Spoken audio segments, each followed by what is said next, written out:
What's happening here that's not happening anyplace else? I mean, the competitive level starts at 4 years old. Classic rivalry. Hall of Fame type coaches, great personalities. All three schools, though, they changed the game of college football.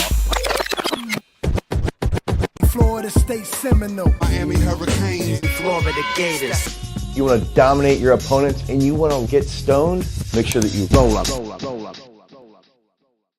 What's happening here that's not happening anyplace else? I mean, the competitive level starts at 4 years old. Another beautiful day, but I am in Georgia right now.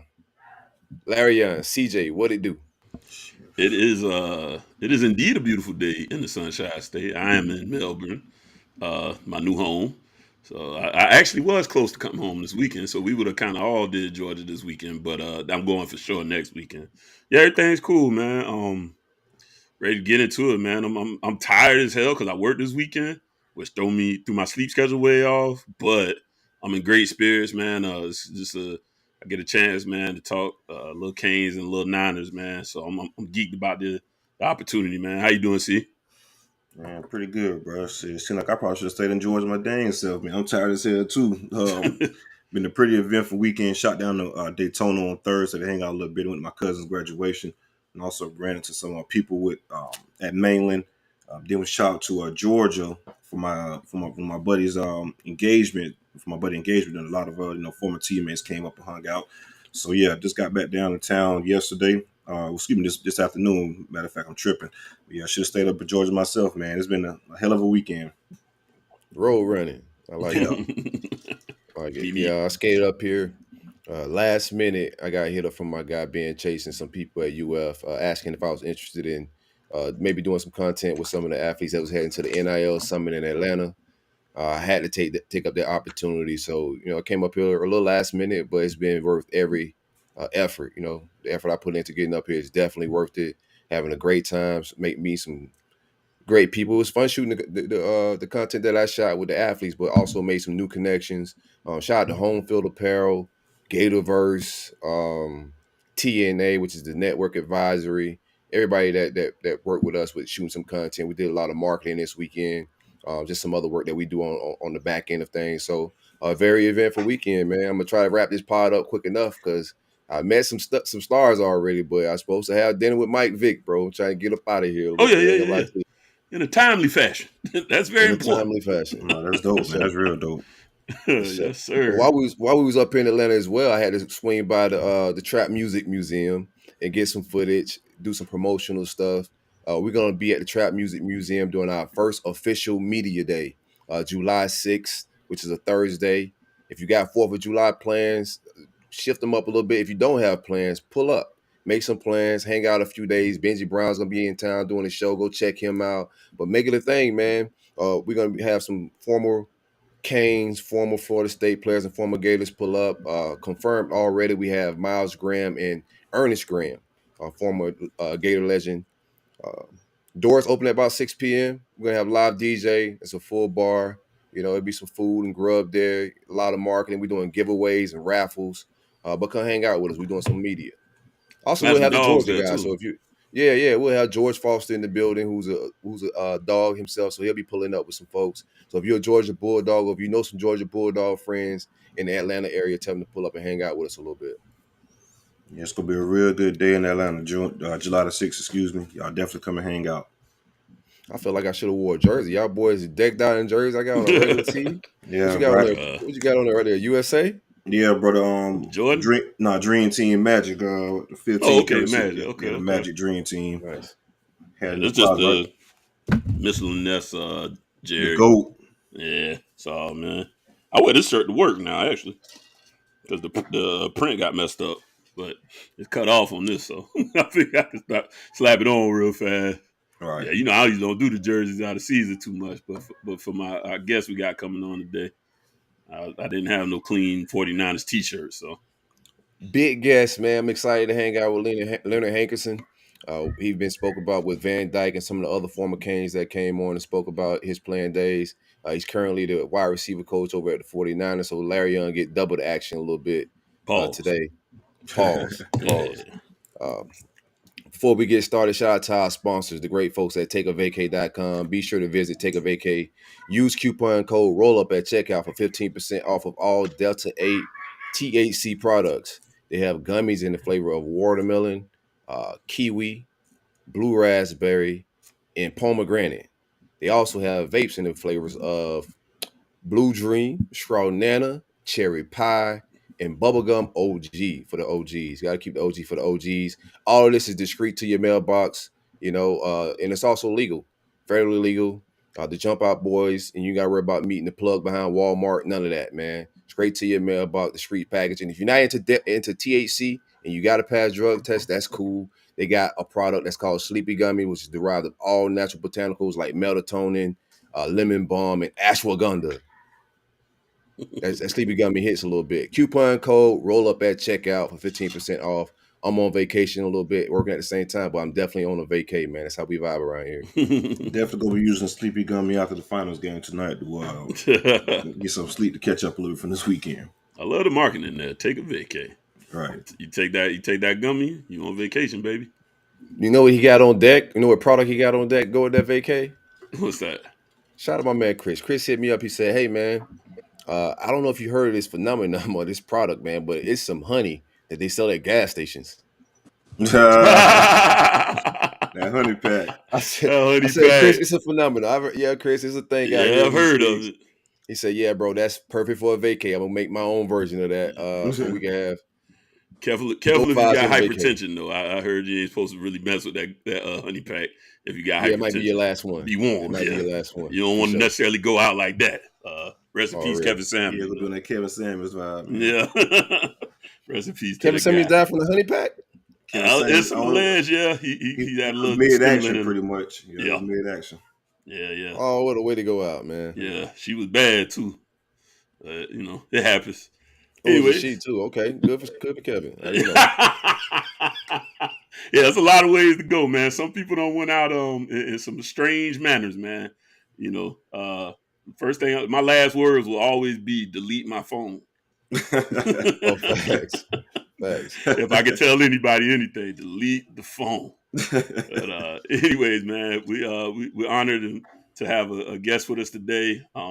Hurricanes legend, current 49ers wide receivers coach, Leonard Hankerson, man. How you doing, Leonard? I'm good, man. How about yourself? Man, life's good, man. Everything's grand.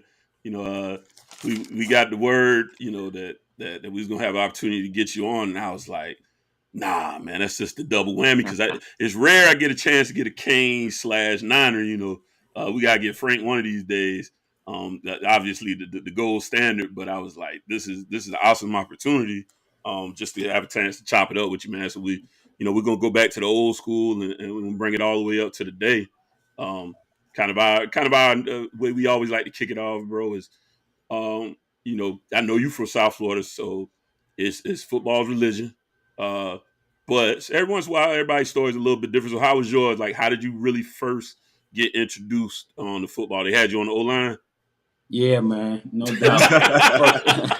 First off, man, I want to appreciate you guys, man, for having me on, man, for sure. I really pumped about this opportunity. A little bit about me, man. I'm a little bit low key. When DVD reached out to me, he was hollering at me about the opportunity, to speak with you guys, and I was like, man, I don't know, but CJ kept hitting me up, man, and I appreciate that. But a little bit, man. When I first started out, man, I was on that O-line and D-line a little bit, man. Growing up, I was always the biggest, on the field. One of my coaches used to call me the Big Unstoppable. So I used to get down there, ground and pound with those cats, man. So a little bit pushing the sleds, played tight end, So that's how I started out, man. Then I eventually, thinned out, and became a, receiver. That's what's up. So when you first started off, I'm imagining it's got to be Pop Warner out there. You rack up some sacks, or yeah, quickly man. Out of there. You know what? In Part 1, I used to play D-line, a bit. I was quick off the line of scrimmage, and I was able to get a ton of sacks, and that led to going to high school. And, as a freshman, that's all I played. I played DN, and, I down there about 3 sacks a game. So I thought I would, ball. But I was thin. I was too small. As a freshman, and I had the opportunity to go up at the end of the year and play on the varsity. And I didn't get many reps. I was like, man, hell with this, man. I got to get back to the the JV level where I got plenty of reps at. I can get on that field. Yeah. Hey, when did you realize? At some point when a lot of these guys we have on, they talk about that time when they realize like I'm a little different than these other kids. Like I really got an opportunity to excel in the sport. When did you realize that okay, yeah, football may be my thing? For sure, man. As a young pup, when I was coming up, I started playing football when I was 6, years old, and those first couple of years, I was playing running back at that time. Like I said, I played on the defensive side as well. But as I was coming up, just the opportunity to have the balls in my hands, man, I was out there destroying it. And there was a few times where, my mom, she's just, a mom, football mom. She had no idea about the sports, about football, basketball, so I didn't have a ride to get to a game. She didn't want to take me there. She didn't have the time, and we lost a few games, because I think that happened like twice, and we lost. Coach said enough is enough, huh? Yeah. And at that point, we played the same as that team that we lost to. I end up showing up, to the game, and as a young pup, I'm like 6 to 7 years old, and I'm like, yeah, I'm here now, and we ended up winning the game, man. And from that moment on, man, I'm like, man, I can be a big factor in this sport, man. So let me go ahead and stick with it, and then that was just growing up. Once I got to high school, the same thing happened, on the court, and then I started to build that personality to where I always wanted the ball. Mind you, now this is when I eventually became a receiver. I started barking at the offensive coordinator a little bit to, man, like, get me the rock, man. I'm like that. Get me the rock. And so I kind of had that TO mindset, man, and it just took off from there. How was it? My bad, Larion. Real quick. Go. Your progression from, I guess, to get to St. Thomas. We had a couple of people on the past, like Major Wright, that went to St. Thomas as well. St. Thomas is a private school down in Fort Lauderdale. How was that like for you in regards to getting to St. Thomas? Was there a recruitment process for you, or that was just a school you always wanted to go to in St. Thomas Aquinas? Yeah, you know what, man? I grew up right about a mile or so away from St. Thomas, and I always saw the school. I knew it was a private school, and I went to the elementary school right on the next block over from St. Thomas, and one of my best friends, Martavius, we grew up together playing basketball together. He had went to St. Thomas as a basketball player, and I'll always go over to the school with him during my freshman year, at Dillard, where I originally went to school at. I would go to St. Thomas, and play hoops with him. And then, I knew what type of program St. Thomas had. I always had that rich tradition, and when I was over at Dillard, I was like, man, I'm not doing anything for myself at all. It was a little bit up and down, inconsistent, as far as the grades. I was playing sports, but my grades, it was going to be the biggest thing. So when I got to St. Thomas, it wasn't because I was recruited there. I was already at Dillard, and my grades was crap. So who wanted a kid like that? What happened was I started hooping over there, and then I actually got a hold of George Smith himself. I ended up meeting with him.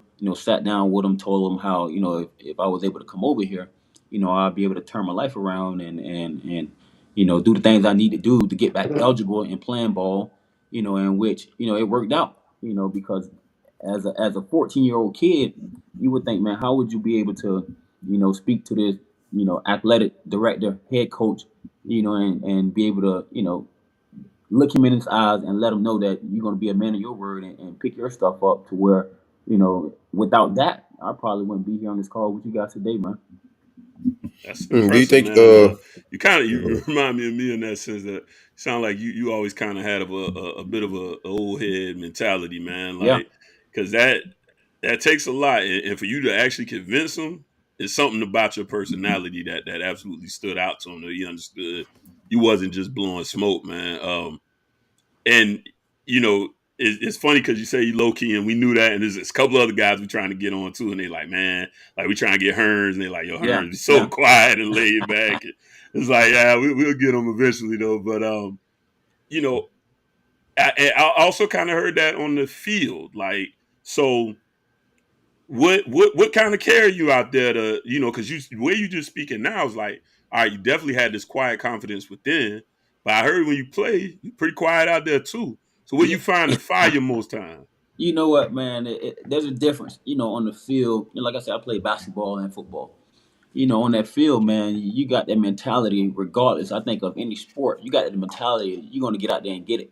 You know, and based off my personality, like I said, man, I'm more laid back and chill, you know, but when there's that competitor come out, you know, you want to win, you know, and yeah, I'm going to be that quiet assassin, but deep down inside, you know, I ain't trying to lose at all. You know, so that's just like I always tell a story to my players today. You know, when I first met my wife, you know, we would go bowling. You know, guess what? I got the bowling ball, I got the shoes, and I'm trying to kick her tail. You know, we go shoot pool. I'm bringing the pool stick out. You know, and I'm trying to win. We go on a golf course, and I'm trying to win. You know, because that's what it's all about. You know, that competition. You know, and I'm all about my business. You know, when I'm out there. So at the end of the day, it's not about, you know, the rah rah rah. You know, it's all about getting the job done, and you know that's what I'm about, man. That's what, you know, I live by. You know, in every day to day aspect. You know, it's just work behind the scenes. You know, go out there, do what you need to do. You know, as long as your job is getting done, that's all that matters. Yeah, they say Nice. walk quiet but carry a big stick, right? That's it, man. They gonna know. That's They it. gonna know you here when it's all said and Yep. done. Let's Yep. take it back a little bit. Let's bring it back since we kind of got to high school. So you go from the defensive end side, you know, and decide, you know, who ultimately said wide receiver is going to be the place now, because Yeah. that's a big transition, especially that late. You know what, man? I had, like I said, I played both sides of the ball. I think you know, growing up.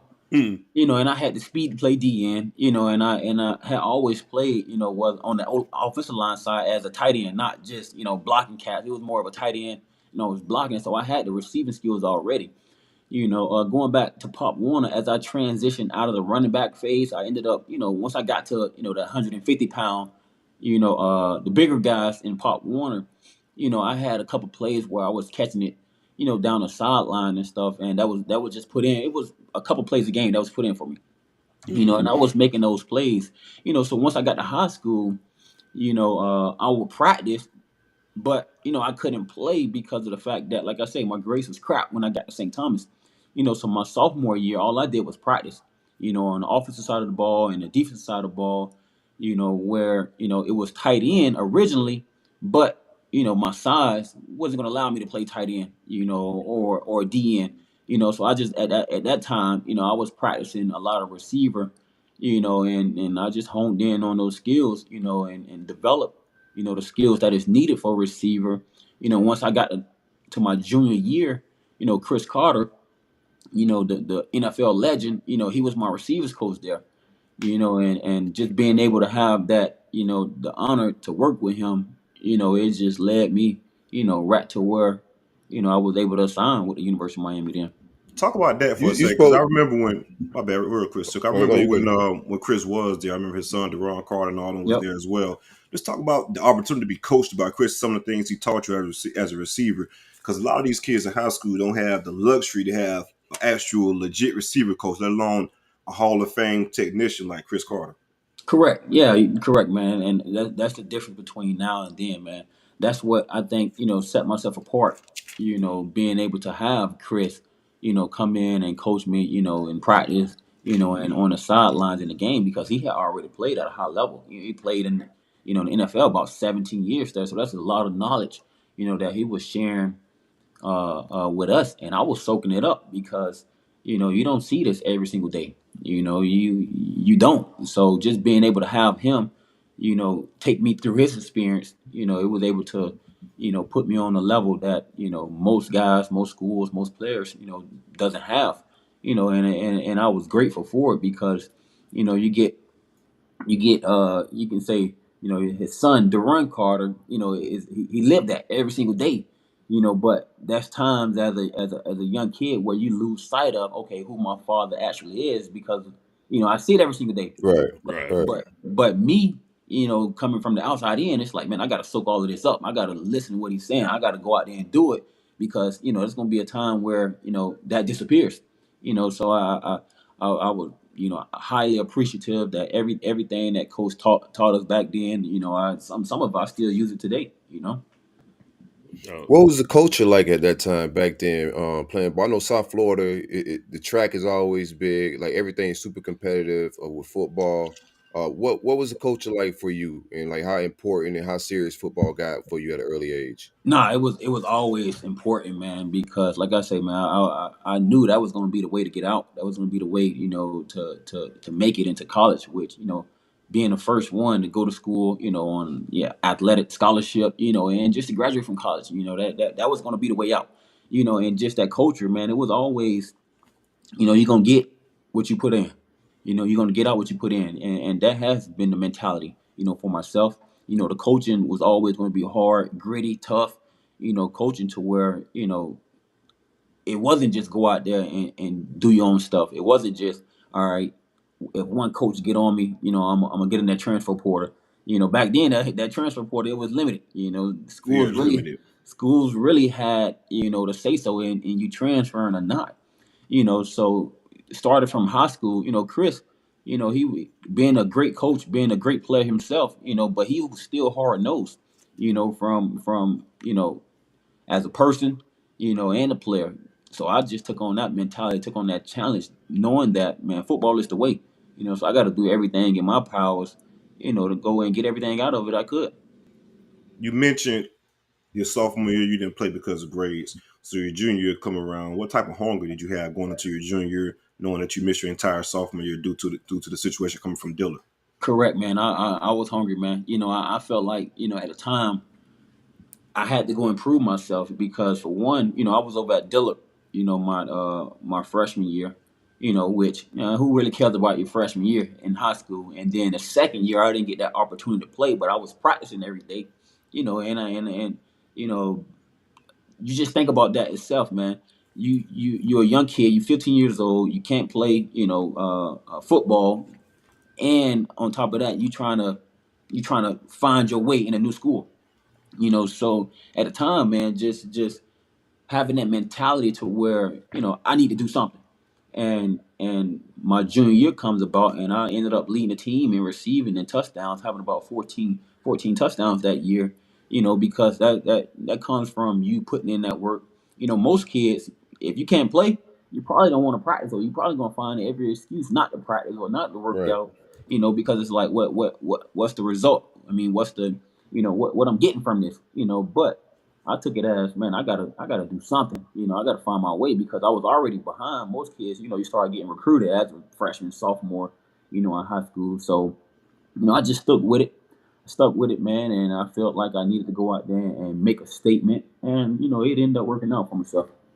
I think that's dope, man. I had guys that I played ball with in high school that was like that. It was like just practice all American. They would have been killers in the real game, but they could never get their grades together, man. So Correct. just to hear a different story and different perspective of somebody that flipped that situation, that went through the practices and got it together, I think that's shows a lot of resolve and maturity at a young age. I think that's dope. Yeah, man. No, I'm not going to sit here and say it was easy, because it wasn't, but you got to have that vision in your head of what you're trying to accomplish. And it wasn't no one but me that screwed it up. I can't Right, say right. it was my mom or my grandma, my father, or whoever. I screwed it up. So I had to find a way out. I had to find a way to make it correct, and the only way, was to work even harder, and dig yourself out of that hole. So the buzz started growing in the city once you start lighting it up junior year. What was that like? One more time, you done jammed I up broke on up. me. Oh, yo, no. You done jammed up on me. I didn't hear you there. Okay. No, it's all good. I said the buzz. You go crazy your junior year, so the buzz started growing in the city heading into your senior year. What was it like? Yeah, man, it was hot then. I kind of figured, oh, okay, I can do a little something. And I want to say as a junior, you become, all county. You become, all state, and things like that. Comes out. You reading the headlines, you in the paper, and you playing against, people from down the street, and it just continue to buzz, because you seeing what you're doing, they seeing what you're doing, and me as that competitor, I don't want it to stop. I don't want to stop. So I'm going to figure out a way how can I continue to, here all that noise. How can I, I tell my players today, man, like T.O. say, I love me some me, so I want, Facts. so I want that buzz to continue, man. So I just try to put my foot on the pedal, and continue to try to reach all the accolades I could have, man. And sure enough, they kept coming. So the buzz around the city started growing, and sure enough, the colleges started coming as well. How was that for you in regards to the recruiting process starting to take off for you, especially going from the situation your sophomore year to now? You're one of the highly recruited prospects in the country. Yeah, it's crazy, man. You talk about recruiting, because of going to St. Thomas, they have a process and how they do things, and me, like I say, freshman year, I played ball. Sophomore year, I didn't.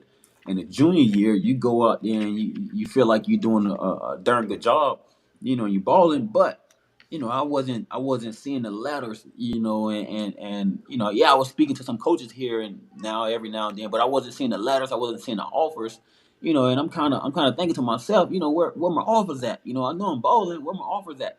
But kind of find out, over at St. Thomas, they try to wait till, after your junior year before they give you all of that information. They don't want your head to be blown up a little bit too much. They want you to, stay humble. And I was talking I don't like that, Leonard. Nah, one of my coaches was giving me a ride home one day, and I'm like, man, what's up?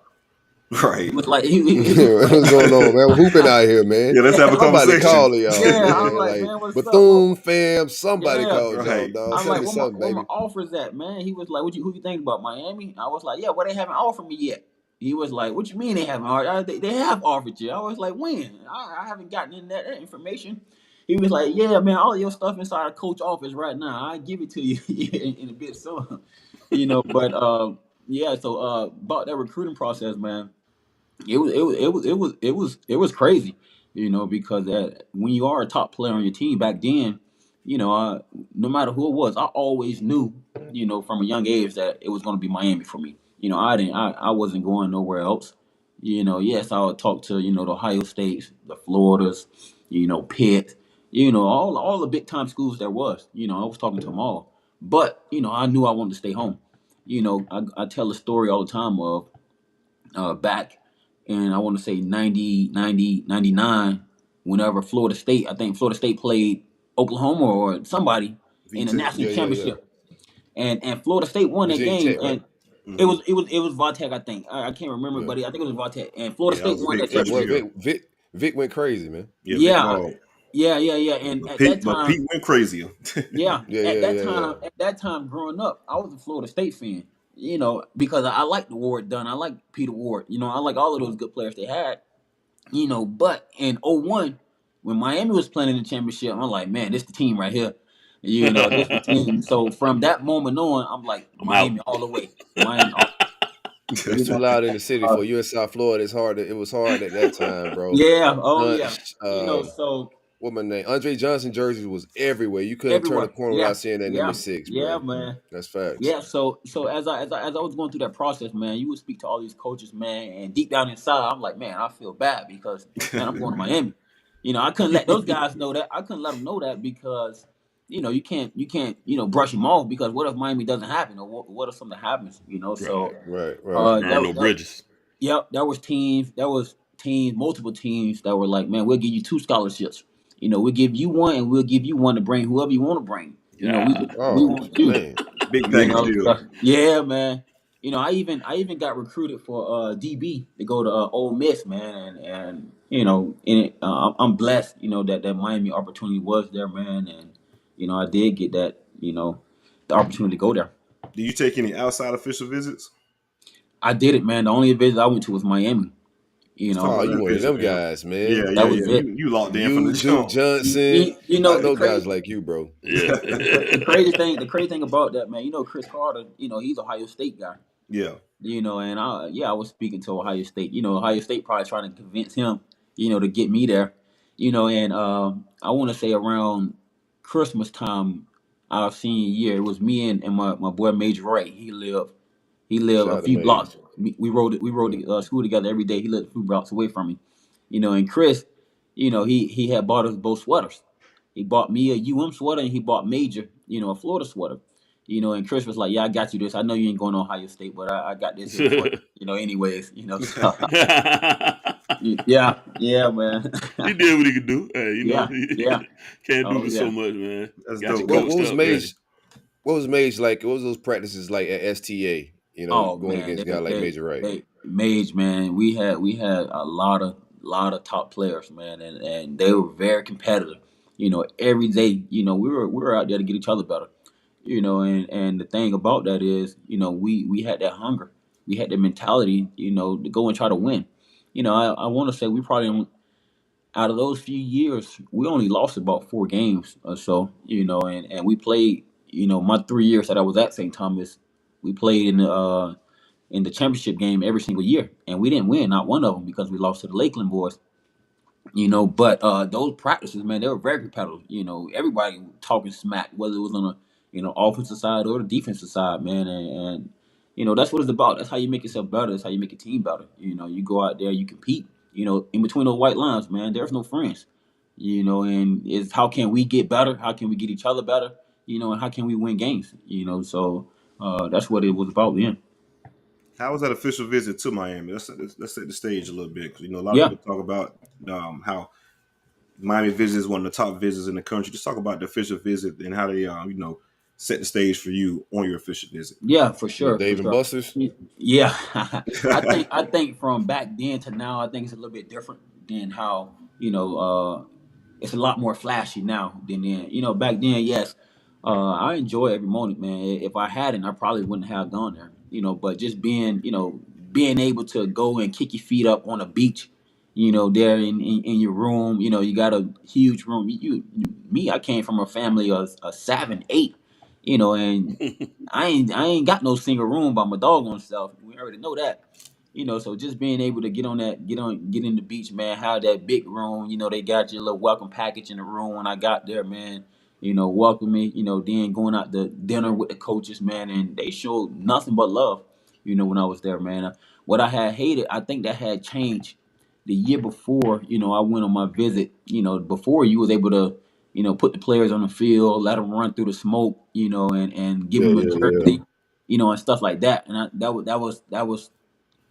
was pre, my visit, and even though we wasn't able to do it, I still had a great time out there, man, and they showed nothing but love, man. Man, that's good. Like he said, like the Duke Johnsons. That's why Duke one of my favorite all time. Yeah, because like guys like you that just lock in and just like, nah, not really gonna go nowhere else, man. Who's your host? That's just man. It was Sam Shields and Ryan Hill. Hey, shout out to Ryan, man. Tallahassee. Yeah, that's who it was. Oh my God, man, Tally. Okay. Yeah. And you know what, man? That's the thing, man. Believe it or not, man, I the last few years since I got into coaching, man, I always tried to get back home. I tried to get back home and coach those boys up, man, whether in any capacity. And it wasn't just being, a coach. And the main thing about that is, man, you need those guys, that only care about, Miami. To me, I think there's too much flashiness going on today about, who want to do this, or I want to do that, or, I need to have 5, 6, or 30 different offers. Who care about that, man? It's all about, that team you're going to, like that be the team you go to, and you give it all you got to that team, and when you get guys like that, players wise, and you try to, myself, why wouldn't a coach wouldn't want to hire a player like myself that played at the University of Miami, that only cared about the University of Miami? You're going to have that university in your best interest, man. And as you trying to get a job? No, we don't need No, he ain't trying to get no job. That you brought it up.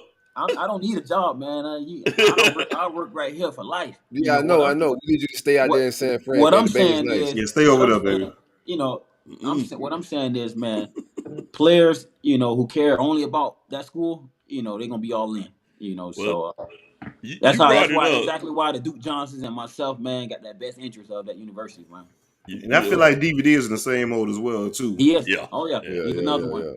Yep, he's another one, man. That's my guy, man. I think he's probably the only one, that he and a We're gonna few keep other him guys. at But FIU, and most, we're gonna keep you in the Bay, yeah. man. That's the No, plan. no. So, Yeah. so since the word was out there at the time, I was kind of like, well, I'm gonna get into that. But since No, I was gonna ask kind of you. brought it up, oh yeah, I was gonna wait till we got To that out point, of college. Shit, I feel we wait till afterwards. So, but we kind of got it a little bit. Yeah, we'll go back. Yeah, we rewind it back a little bit. So there was word out there that we almost brought you back home. Was it much validity to that at all, or is that just kind of smoking? There's a lot of he say, she say, man. Give us the real what happened within No, that of situation. course, man. That's that's home. Everybody wants to be at home. Everybody wants to coach at home. And that's home for me. That's where I grew up. That's where I went to school at, man. So that was an option on the table. I did have an opportunity, to come and be home. To coach those guys up, man. And I got a house 15 minutes away from the school, man. That's where I live at. Oh, nice. Here in a few weeks, we get about 5 weeks off, and that's exactly where I'll be. So but that was that opportunity. Unfortunately, man, it didn't work itself. It didn't work out. I had some personal stuff that I couldn't have. Made that jump. So but man, I'm what we have here with the Niners, man. It is. Oh, it's beautiful. It is beautiful, man. It's special. special, Stay out there, man. It's special. I can't lose. Shanahan got your best interest, man. He got your best interest. See, it's no loss for me. I was like, either I lose a great wide receiver coach and I get a wide receiver coach, or I keep a great wide receiver coach. So no loss, Yeah. It's a loss because your wide receiver recruiting is mid, so there is a loss. We need brother Leonard out there in the Bay chilling. I ain't lose. I'm a 49ers fan. We got a great wide receiver core. You get to work with you get to work with Debo all the time, man. How's he as a personality? No, he's cool, man. He's cool, man. He's cool to be around. The room I got here with the Niners, man, it is great. We got a lot of talent in that room from player 1 to player 12. These guys, they push themselves every day. I coach them hard. You get a lot of guys on the outside thinks that, NFL players not coachable, or they don't want to work hard every single day. But, that's not the case. These guys bust their tail day in and day out, man. And I'll push them. I get on them, when I need to. We're going to have a great time, man. And those cats in that room, man, they compete. They compete. So then that's what it's about. Leonard, I do want to ask, just to clear, was an actual offer given to you from Miami? That was. Smart man. You're a smart man. I appreciate that. He never was no dummy. He even told you that. He was just playing dumb for a while. Acting stupid. No, man. Smart enough to go to STA. It didn't work out, man. That's the thing about it, man. The first thing first is my family. Right. And I got 5 kids. I got a beautiful wife. And the main thing is I got to make sure I put them in the best situation possible. Absolutely. And at the end of the day, man, the opportunity, it just didn't work out then. Who knows? At the time. What happens. Mario got 6 more years. If he did 6 more years, we'll see what's going on. He got a long contract. Is it 10 years? It's 8 or 10. I think it's 10. Let's make it 10. It's 10. Yeah, it is 10. Sure. So, Leonard, you get to Miami, so all the recruiting bells and whistles are pretty much done, even though you didn't really rock with that type of stuff. How was that transition like to you coming from high school to the University of Miami? Yeah, man, it was a transition process, because for one, that you always going from being on top, to having to start back over.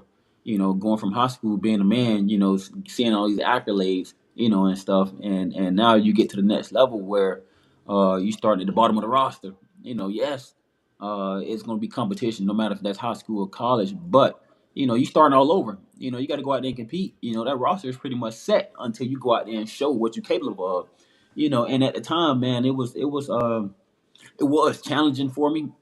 Because I don't know if I was probably pressing, or if that I just wanted more at the time or whatnot. But I kind of found myself, I want to say in the hole, but I wasn't as consistent as I should have been. On the football field, on top of, you go into class and stuff, and you got to take care of your grades and stuff in that fashion, man. And so I kind of fell back a little bit. I kind of fell back, and I never really had the injuries. I got hurt. I missed a couple of games. So on top of that South Florida heat, I was struggling. I was really struggling a bit, man, down that South Florida heat with cramps and stuff, and like I say, man, I had to dig in deep, to try to make a run at, being a player that I knew I could be. When you got out there, man, your freshman year, and you get to practicing, who was the first guy that hit you so hard you was ready to fight? Man, what was his name, man? Daryl Sharpton. Oh, Daryl yeah. Sharpton. Yeah, that sounds about right. Oh yeah. You know what? And I hadn't been hit, and this was in practice. I didn't even have the ball in my hands. I was running a route, and I took it. I think I was in the slot. I took it inside. Oh, yeah, you went inside on the linebackers. I think he was buzzing to the hook, and he caught me good. Boy, he caught me good, and I didn't have the ball. I think he knocked my helmet off. I think I got up spinning. Like, what the hell just happened? And that boy Sharpton can hit now. Yeah, he's a monster. Yep. That's why I always prefer defense, man. I'd rather kill than be killed. But man, that boy can hit too. Oh yeah. DVD. What was it like? Go ahead, CJ. Real quick. DVD talked about he told us about this story about you and him having one-on-ones in practice. Y'all pretty much, it got really heated. Yeah, I was going back and forth. You won a couple, he won a couple. He told his side of the story. I want to hear your side of the story now. Man, I don't know if he ever won any. I'm gonna just say that and leave it at that. I mean, that's kind of close to his story now. He said you was out there just jawing that particular day, and man, I tell you what, man. Like I say, that's what you need, man. Anytime you get a team, who's gonna compete, or anytime you out there trying to get better, especially when you boys and one of you play offense, one of you play defense, it's gonna come down to that, because guess what? You either gonna line up in front of me and I'm gonna kick your ass, or you gonna kick my ass. Which one is gonna be? And at the time, we were competitive. We each wanted to win. And we went against each other a lot. In practice, and when it came to that one-on-one battle, we both talked smack. And I think at this point in time, I think it was probably junior year, senior year. At this time, I really couldn't be stopped out there on the field, man. And I was feeling myself. So us just going back and forth competing all the time. I eventually, I was going on this streak where I was just winning damn near every rep. And I told them cats, I told all the defense, man, all of y'all got to get out here and guard me. All of y'all against me. I like it, man. I like it. That's trying to help them get better. That's all. Yeah. Trying to help them get better, man. But we had our battles, man. DVD, Brandon Harris, all of those cats, man. We pushed each other, man. We went out there and we competed, and we made each other better, and man, I don't take away anything, what those guys was doing at all, man, because those guys, I will always go out there, of course I'm trying to win every rep, but to win every rep, man, you really gotta be like that, but we competed, man. He had his fair share, I had mine, man, and the main thing about it, man, hey, we still boys today, so you can still compete, you can still go at it. But guess what? Like I said, that's in between those white lines. Outside of those white lines, that's man shit, man. If we've been doing that ever since we was little, man. You fight your best friend. For sure, we man. throw hands and then we get up and go watch TV later on. Correct, man. Correct. Hey, and Leonard, give me some good Randy Shannon. I know we always talk about, like, what the hood and the streets and the people, the black people of the community, what wanted. How bad we wanted that to happen and succeed for him to be in that position. It didn't work out. Long story short, but give me some positive Randy Shannon. Give me some good stories out the wins. What was it like? What was the vibes like in the locker room him as a leader? For sure. No, I enjoy coaching. I mean, I enjoy playing for Coach Shannon, man. And I feel like as a player, I remember immediately right after that news came out, this is my senior year. And I could have went without sending him any message, or anything like that. But right after that news came out, it was the last game of the year, and the news came out that, he had been fired. I sent him a text immediately, and was like, Coach, man, I feel like I failed, because at the end of the day, that was on us, as players. You never want to see, a coach, get canned at all. But as you look at it, man, we the ones out there on that field, and I just came off a career year, with 1,100 yards, 13 touchdowns, and 72 catches, and just to be able to, text him that, that really right there truly tells you the type of person he was, because me having this career year, I'm about to go in and get drafted in the NFL.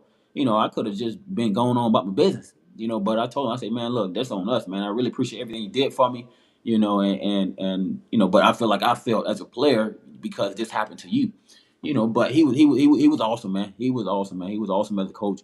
He would look out for the players, man. Words of encouragement, man. Of course, he was like any other coach, man. He's gonna push you. He's gonna push you to be the best, and that's what he expected of us. I tell you what, as a player, like I had said before, you coming up as a young freshman, sophomore year, and probably early on in my junior year, I wasn't playing at a consistent level that I should have been, and coach, he had got on me, he sat me down, a few practices, like, man, you need to work on your game, man. You need to work on, catching this ball consistently. You need to do this and do that, and once he did that, I think I took off because it's probably the words of encouragement that I needed. My pops had passed, before I was born. My mom didn't know much about football, and just hearing that from him, hearing that from, yes, he's the head coach, but he's the head coach of 130 players on his team, and I think he did what he could. He wanted that team to be great. Randy Shannon was Miami, he is Miami. Unfortunately, it didn't work out. I felt like he needed some more time.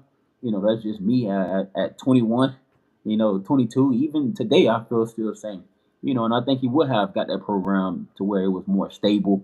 They done been through numerous of coaches since then. Five of them, I think. Right. And just he will always look out for the players, regardless. If he, if you started for him or you didn't. One thing about him, he would look out for you. And we had a couple other guys on. They said that the resources that Randy had at his disposal wasn't the best. Just from a university support standpoint, competitive edge. I think you guys had to share. I think Forson said you guys had to share like one cold and hot tub for everyone. So let's talk about that. And I think Forson even said right after the firing, they gave Student Tower pretty much everything he wanted from that aspect. Correct. And that's how it is. Everybody thinks it's much greener on the other side, and it's not.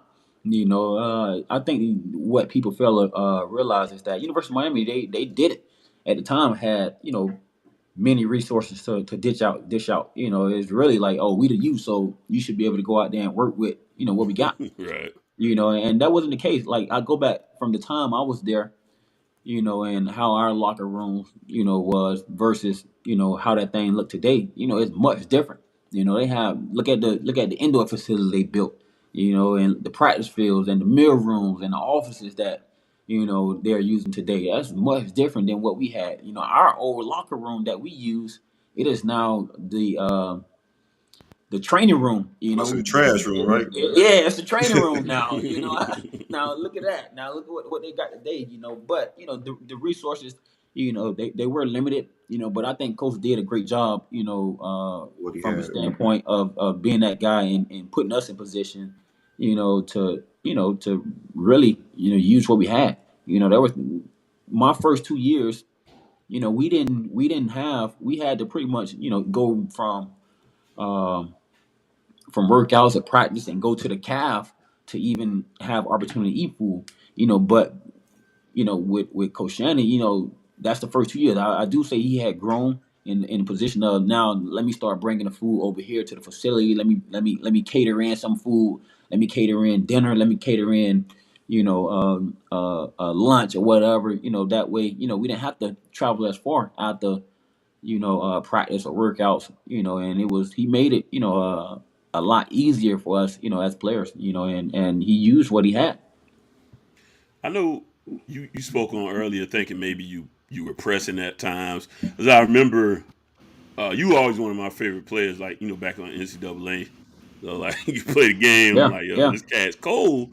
Yeah. And I was like, man, can't replicate it quite on the field consistently, like you said. And I believe you got to work with Mark Duper, correct? Correct. Yep. What so was that kind of like after talking to coach and saying, all right, I really got to take this next level? And what specifically, because everybody's kind of working on the same things. I kind of remember, I actually want to say I saw like the news clip, man. You was catching like tennis balls and stuff like that. So what was that experience like working with, a Miami legend and Mark Duper, play for the Dolphins? And what did he kind of help you hone in on your game at that time? You know what, me and Mark was a workaholic, and he was one of a family friends of a friend, and at the time, after having that talk and after, realizing that, man, if I don't pick my stuff up, man, I'm not going to be playing this game much longer. I'm not going to have the opportunity to go to the next level. I took it as, a challenge, to get better, to get better at what I was doing, a challenge, to focus on, catching the rock better. I don't say I wasn't dropping it every single time. We all have drops as receivers, but the perception was, you drop the rock a lot. So with Mark, man, I was just focused on concentration. Like he always say, concentrate on concentration. And during that time, that video that you had seen, that was at St. Thomas. We wanted to go to St. Thomas, the high school, where I went to school at. We had, I think it was NBC came out there knowing that, I was working with Mark. And we were just working. We worked on routes. We worked on catching tennis balls. Was just, if you can catch these tennis balls, you can catch anything. Because it's not the size of a football.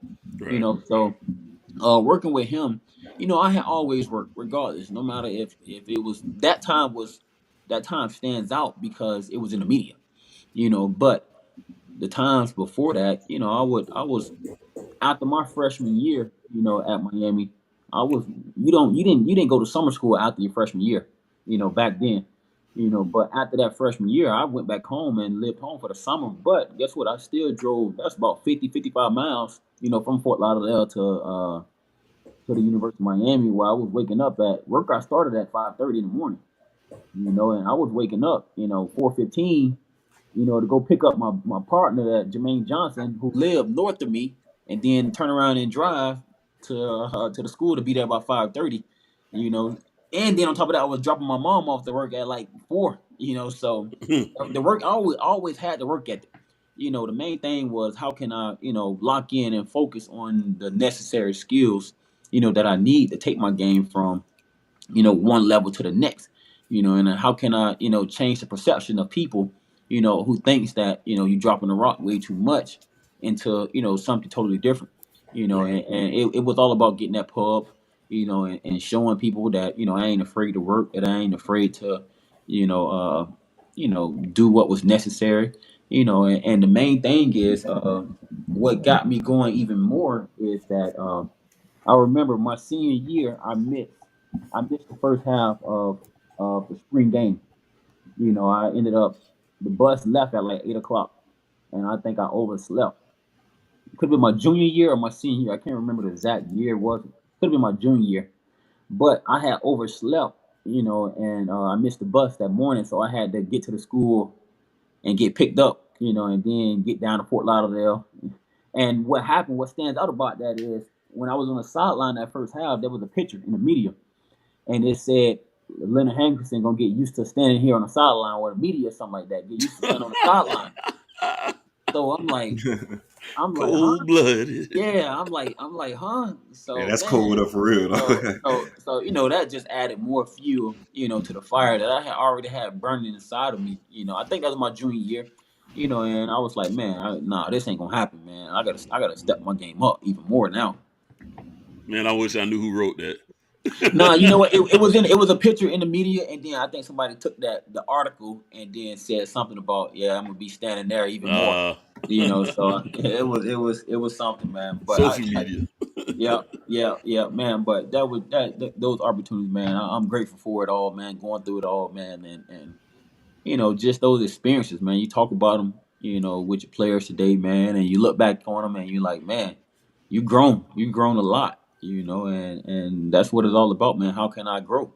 How can I learn? Right. Take those lessons and learn from them, That's facts. That's facts. Oh, that's food. Give me your mindset and the vibes of Miami for rivalry week, big game week.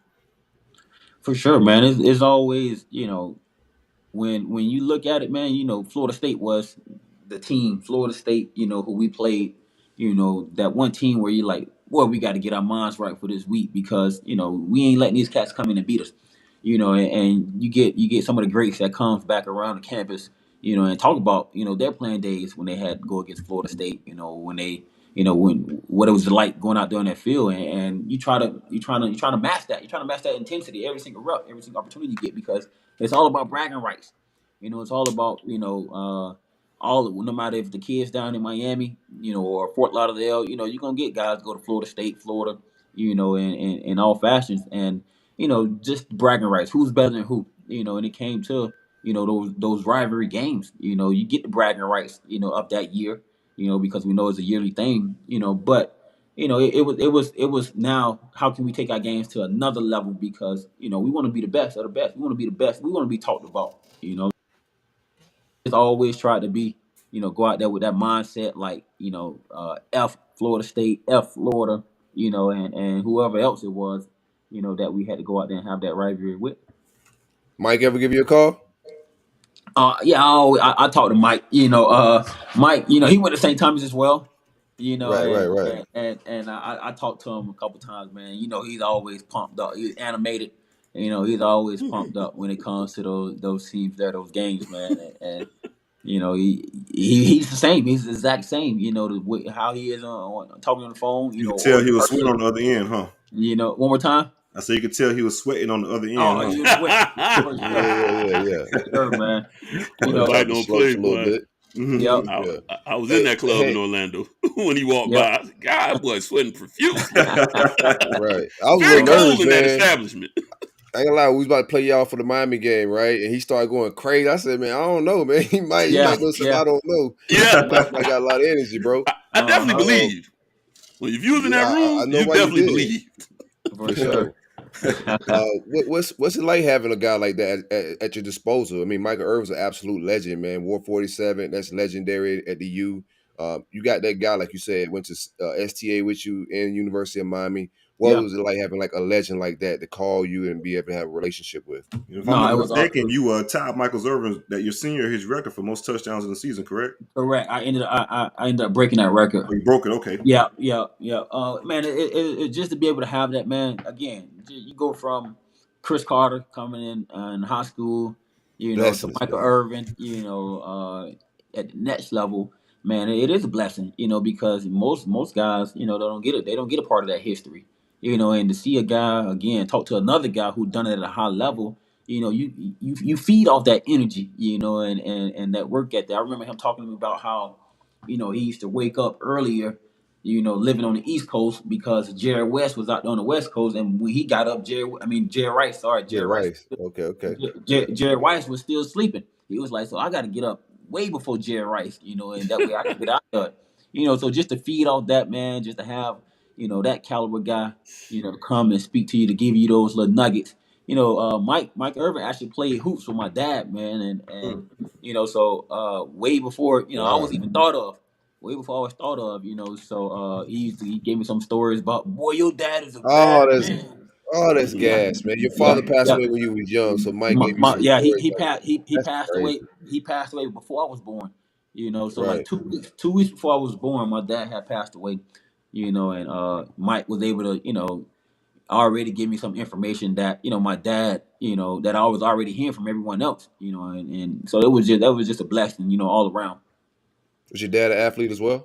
Yeah. Oh yeah. My dad played hoops, man, and All right, you just said that. Did he play football at all? Yeah, nah, it was strictly hoops. My grandma, my dad, they were a hoop family, and unfortunately, man, I didn't get to live any of that, but it again, it was still a blessing, man. I actually, one of my wife's friends, she had just sent me a post.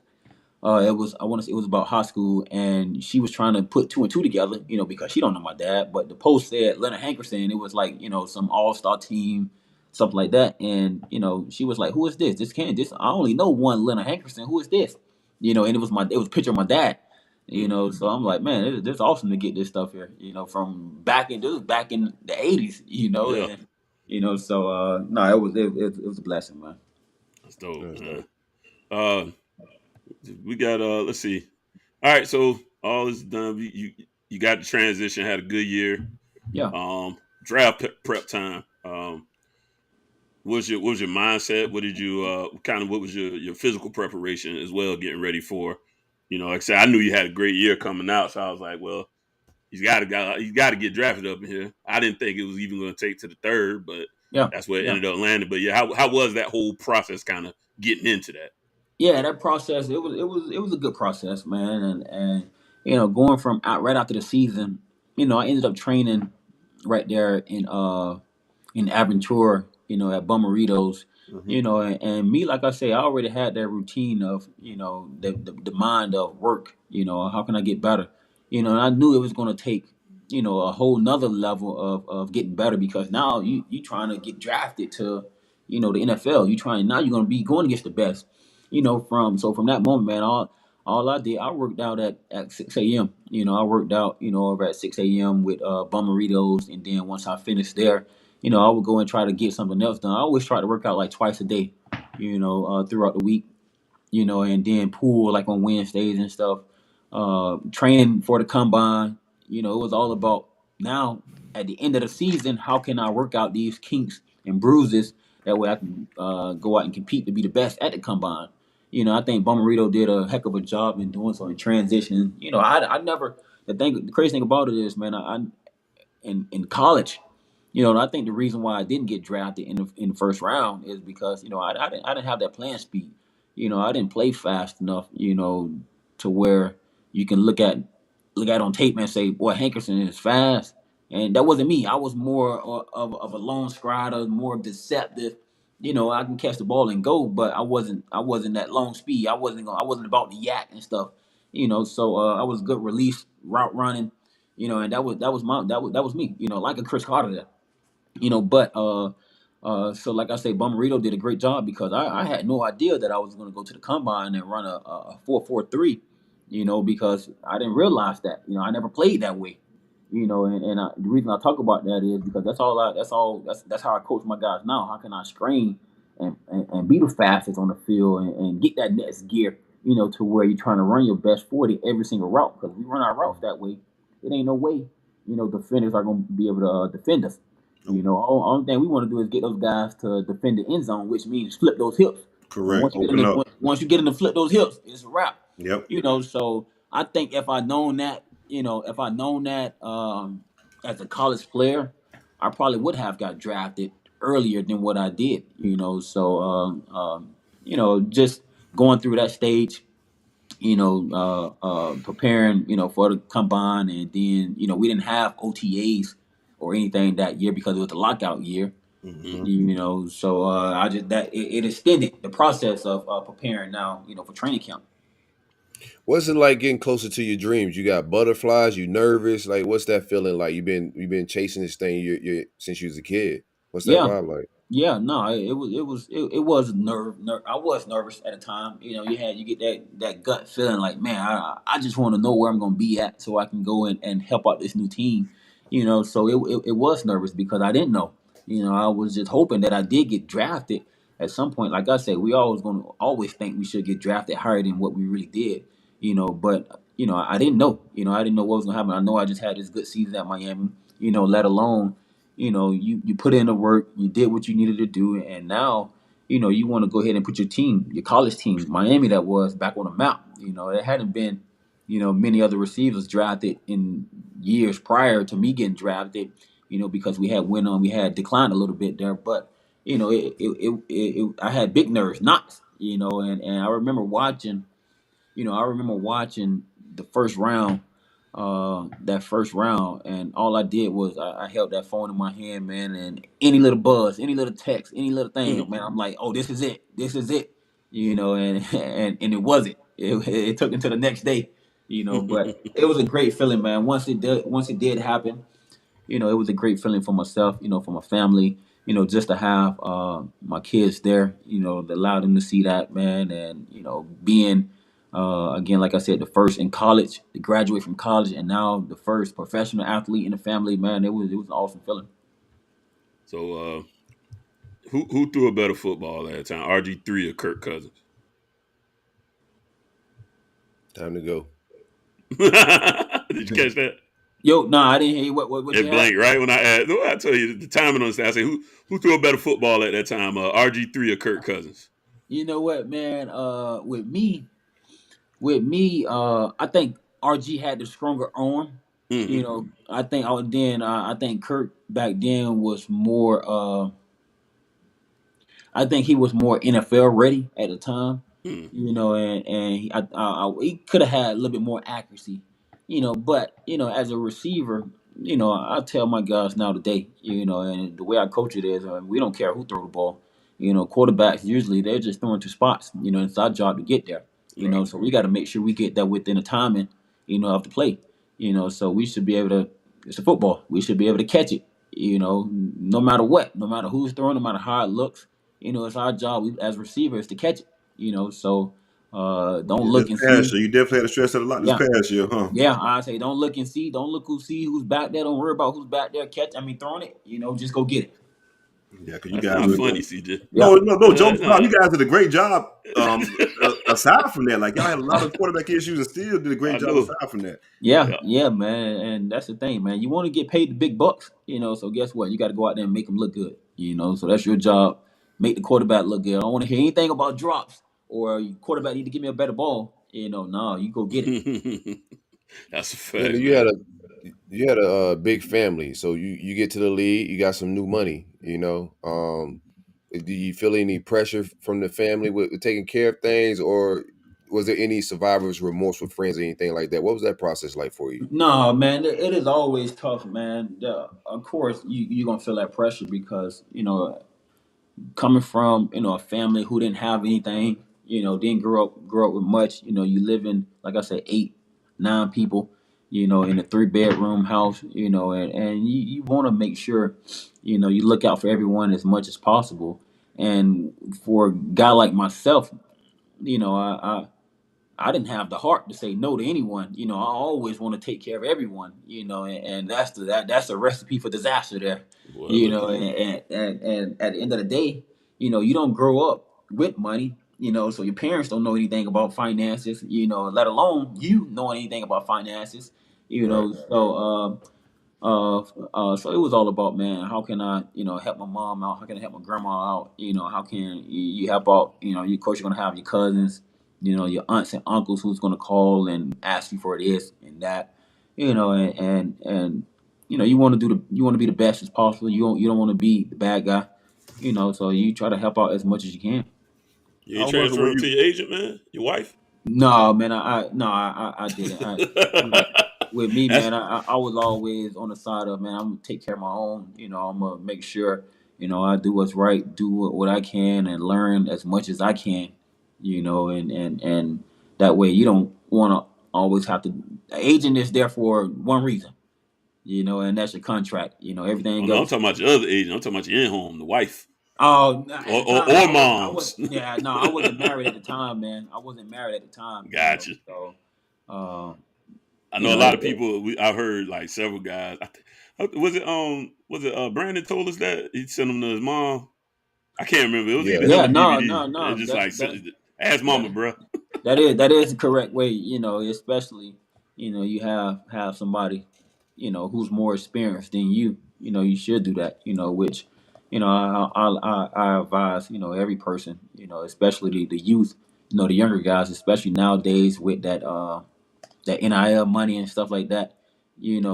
Guys, man, you got to make sure, don't just go and give it away. Put some away, save some, because it's all about, the future. That money is only going to last for so long. You want to be able to, set yourself up to where, whenever you're done playing or when you don't have any more coming in, that income coming in, you still can live off of it, so make sure you do what's right. When you got into the NFL, or did you have any mentorship from older guys in the league that looked out for you with money investment and ideas and just advice? You know what, man? You're gonna have that. My guys, Santana Moss, man. Our locker was right next to one another. And Santana had already been in the league for 10 years prior to me getting there, and I was always, me and Santana was tight, man. I was always able to go to him. London Fletcher, he was there, he give you that, that on the field advice, and that off the field advice, man. And you get a few guys, here and there that is willing to share that information, and now I think it's needed more so than then, more so now. Guys like Trent Williams, he is great with his money, man, and he doesn't mind, giving you any information at all. You played with Trent too? I play with Trent, That's and guess right. what? I'm coaching Trent now. Nah, yeah, I was about to say, I just thought about that. I didn't even think about that. Trent's my guy, man. Trent's my guy, man. We sit and have long talks about, those 4 years we played together, That's crazy. in Washington, man, and now, because Trent going on year 14, Amazing. so seeing it, from back then, and the growth, how he see, Trent see me, as a rookie, he was only in his second year, but the growth, going from, a rookie to now, coaching the NFL team, man, it's different. It's a different mindset you got to have. You got to grow. Like I said earlier, man, it's all about growing and knowing what you need to do to be better, and like I say, Trent seen me then, and he sees me now, man. He tried to tell my guys, my receivers, he's like, man, you see Hank. There's a reason why Hank is here, and you guys got to make sure, Facts. guys listen, because if not, I tell the guys today, I say, listen, man, if I wasn't who I was, I would never been in this position today, because guess what? The same guy who I'm coaching for now, he drafted me in 2011, so it's all about those relationships, man, and making sure, you treat people right, making sure you work hard for them, making sure, they can trust you. Facts, man. And you got something? No, go ahead. Do your thing. Oh, no. I was gonna say, we ain't gonna hold you too much longer. Initially, who got you into coaching? Get your first shot? Was it Whipple? No, that's who my first op in college came from. Mm-hmm. But with me, man, I was always a player's coach, man. As I played the game, I always had the mindset of, how can I get the guys better around me? How can I help those guys out? Whether it was route running, whether it was the releases that I did, and I was always smart enough to where, I played on the field, I played every position on the field as far as receivers, whether I was in the X, the Z, or the F, which is the slot. I played them all. So I had that grasp of the offense, knowing, what was being called before the quarterback even finished, the play call. So with that, man, guys, will always ask me questions about, man, Hank, why did you do this? Why did you do that? Or why do you think this coverage was this? And I was always able to get them the answers to the test. And from that moment, I already knew, man, I gotta be a coach one day. I'm gonna be a coach one day. So immediately right after I was done playing, in 2016, I came back home here, and I kept working because I thought eventually another opportunity was going to present itself in the league. So I ended up coming back home and going to Palmer Trinity. My buddy Mark Reese, he was a graduate assistant at UM when I was there. He's the head coach over there now. I ended up coaching over there, doing a little test run, over there with him.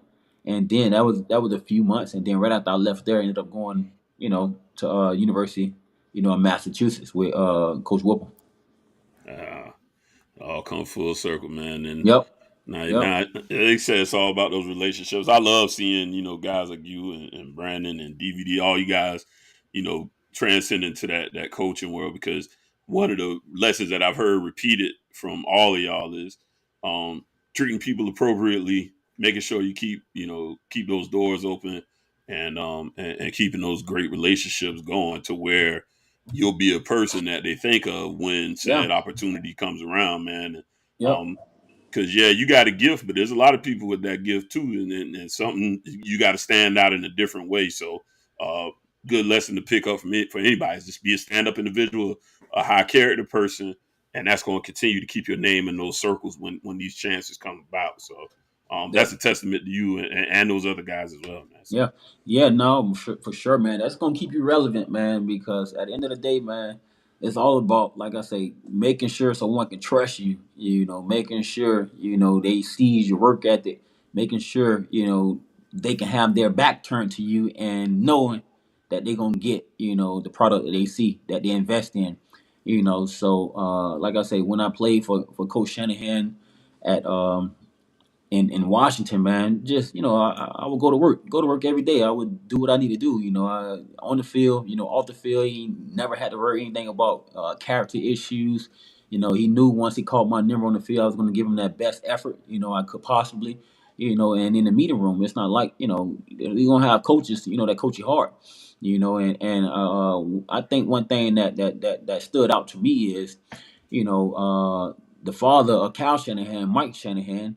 At the time, my rookie season, he told me one practice I was shitty, and he told me, Hank, you need to get your head out your ass, and I could have easily like tried to poke my chest out, at that time.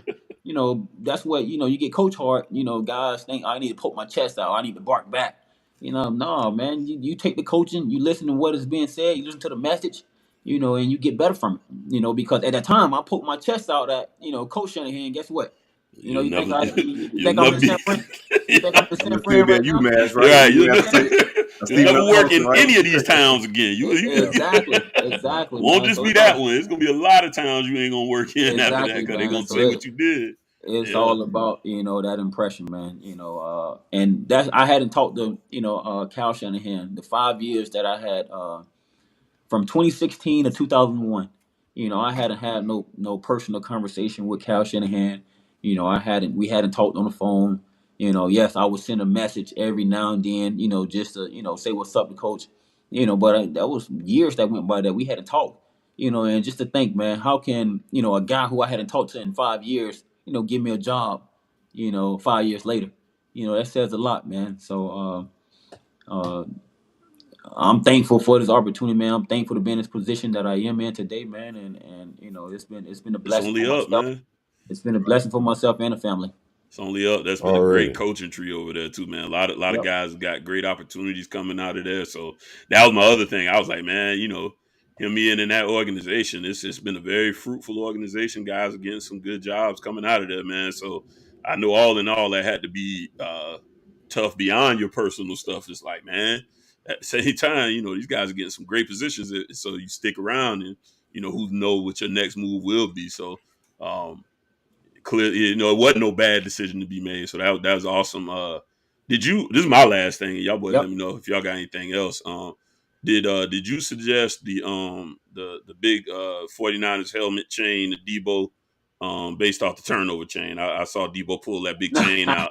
I said, where he get that from, bro? No, I didn't. The guys, man, they ended up coming up with that on their own, man. That stood out. That stood out around college ball. That stood out. Oh yeah, everybody. Yeah, it was a thing. And that was popular at the time, man. And I want to say it was Jason Verrett. Got that chain made, and just so happened we're playing on Monday Night Football. We're playing on Monday Night Football against the Rams, and it was a great time to pull it out. Yeah, that's dope. Jason Verrett. That's cool, man. All right, y'all fellas got anything else, man? Nah, man, we gonna for sure. Yeah, we forget. I got one more, man. I gotta give at least a little bit of pressure. Give me your top 3 Kane wide receivers all the time. Oh, that's tough. Good one. Man, that is a tough one, man. I don't know about top 3, but I tell you what, Come man. on, man. I was gonna say 5, but I said that's too. I got. You know what? The thing about that, man, top 3. I don't really know if I can give you top 3 because the top 3 from my generation. The top 3 from my generation, man, it's gonna be Santana, Reggie, and Andre, but right. I can't sit here and say I watched Michael Irvin. Right. Or Lamar Thomas, right. at UM because I haven't. You see some highlights, but so the top will be those 3 I just gave you. Because that's my generation. That's all you can ever do, though, man. That's what I tell people. You ain't got to keep arguing about LeBron versus Jordan. It's generations, bro. It's generations. LeBron to me, man, because I watched Mike, but I watched Mike at the back end of his career. Oh, you my guy, Leonard. You're a LeBron guy? Hey, man, I got I got my LeBron Heat jersey. I'm about to throw on right now and sit Yes, back sir. and watch this game. Kick this man. game off, right? I know, right? Hey, you might as well put that Joker jersey on. It'll be around. I'm a LeBron. Hey, I'll tell you what, man. The last Miami won three championship games, man, and every first game that they lost, they won those championships, man. So I think there's gonna be another one here. We gonna circle back after game 2 and see how you feeling after that one. Yeah, for sure. He a Lakers fan, huh? I'm a Lakers fan, baby. Yeah, them boys kicked y'all up out of fast. Hey, we take this game here tonight, man. It's gonna be on. It gets interesting. I'm with you. That Lakers series made me have a different respect for Denver, man. Them boys. They nice. Hey, man, Lakers don't have what we got, man. Them boys don't play defense like we play defense, man. Them boys relying on AD and LeBron. Exactly. That's what y'all don't have is the AD. They rely AD. Man, y'all ain't have the AD either.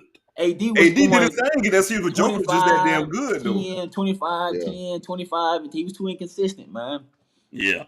Yeah, my thing with AD, the points were inconsistent, but as long as he protect the rim and grab boards, and I'd be cool with it.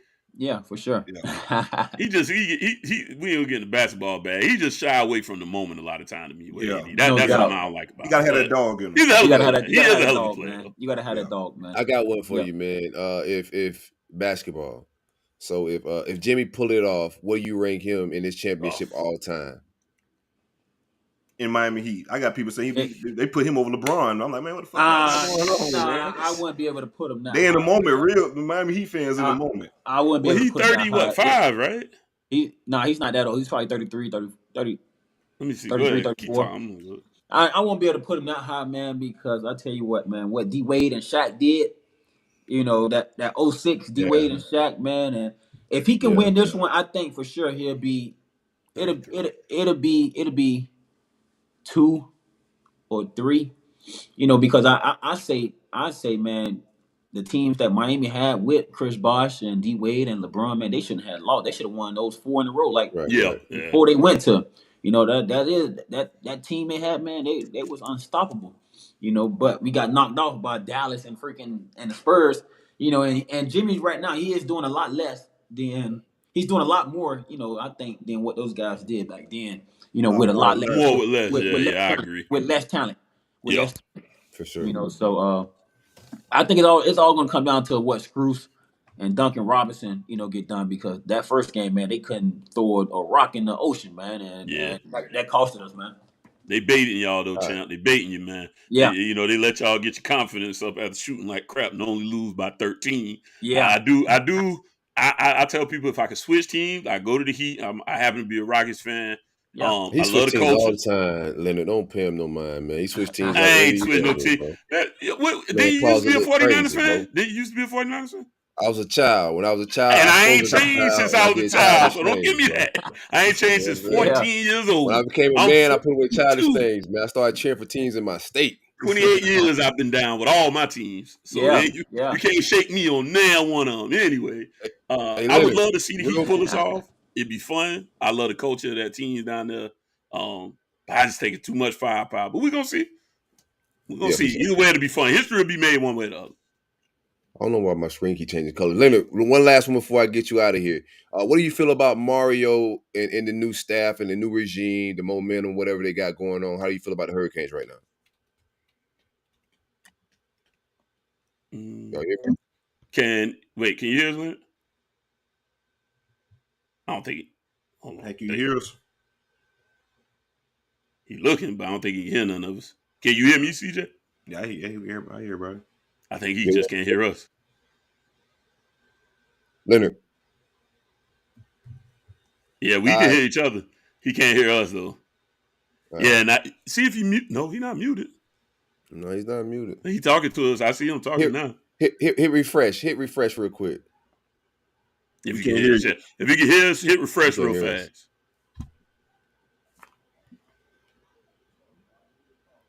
Y'all like, subscribe, that's all man. good. Everybody who's checking us in right now. We'll catch you. You good, bro? We'll catch you, man. I wanted to get some Mario Cristobal. Some Mario talk. But, yeah. He ain't gonna say nothing bad. He just interviewed with him not that long ago. So gotta keep that situation going. Thank you, Leonard, for pulling up with us, man. Great interview, great times. We appreciate everybody who's sitting there live with us. Like, share, subscribe. You can hear us? Oh, Yep, I got you. Is he? Oh, you brought it back in? I don't see him. Hold on. No, he was just in for a second. Oh, hold on. I got it. You got good it? with it? Yeah, for sure. Okay. There you go. You can hear us? Yep, I can hear you. Okay. All right, go ahead. Okay, man. Last question. Hey, one last question, man. I wanted to get what's your take on Mario Cristobal in the regime right now? What do you feel about it? You know what, man? When that job opened up, I can say as Mario was always my number one.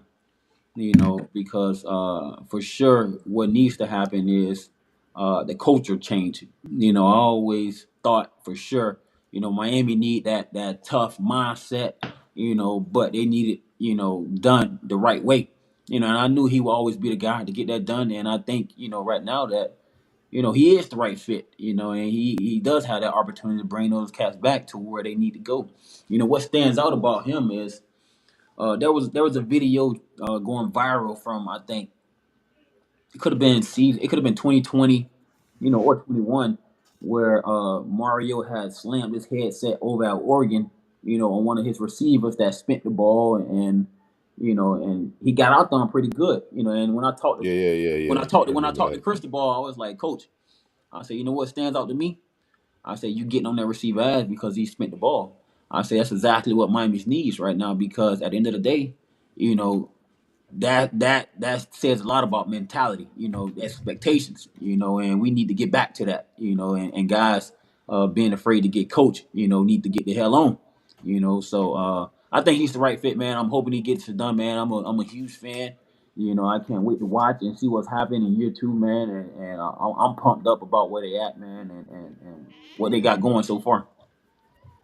Yeah, man, I need you to just keep watching it and cheering, but from over there, my brother, we appreciate you, man. Stay on the West Coast with it. All right, bro. All right, man. I appreciate you guys, man. Thanks for coming on again, man. For sure.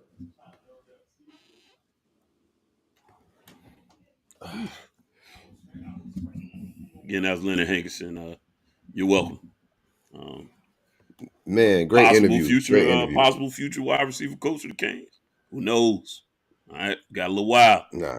Oh no, y'all thought y'all ain't happy with Beard? I'm happy with Beard. I got no problem with Beard. Okay. I turned it down. What do you feel about that, Larion? You shocked that he turned it down? No. Because again, like I said, he's in a great situation, and the coaching tree's been doing well over there, man. But then also to hear him kind of talk about it, like I say, he Miami through and through. But again, though, you factor in family and all that kind of that downtime is way better in the NFL, bro. You gotta really convince me to leave not recruiting to go chase kids. Yeah, he get 5 weeks off too. Like it ain't no 5 weeks off in college. Oh no, man. 5 weeks. No, sir. Yeah, you ain't getting no 5 weeks, bro. But he said it was personal, so I think it could still be like he definitely seemed like the door still open, maybe at a different time. It just depends on how things align. But if he stays there and continues to soak up game and become that much more efficient, man, hey, the next step could be OC. Next step could be a head coaching job. So I really couldn't blame him for sticking around in that situation at all, man, because people are plucking from our tree every year. We losing coordinators pretty much every 2 to 3 seasons. So, there's an opportunity to grow within that and then possibly get you an even better job. So, no losers for him. So, and we did good with Beard. I'm good with Beard. If you made me pick, I would have took Hank, but it would have. All right, man. I gotta get to it, man. I gotta get out here in these Atlanta streets tonight, man. So let's get into some Big 3 talk. One time for the great folks at State Farm, AlanHorneInsurance.com. Be sure to visit it. If not, give them a call at 706-692-2888. If you're in the states of Florida, Georgia, Tennessee, or Alabama, in need of any insurance, or you can just call and get a free quote. But he insures home, auto, your life, anything that you may need insured. My man Alan got you, and other financial services as well. Alan's a former Gator pitcher, also a Yankee pitcher, and also part of the Rollup team officially. You know what I'm saying? One of our guys. Like I said, give Alan a call or visit his website at AlanHorneInsurance.com, a State Farm provider. Let him know the Rollup sent you. Yes, sir.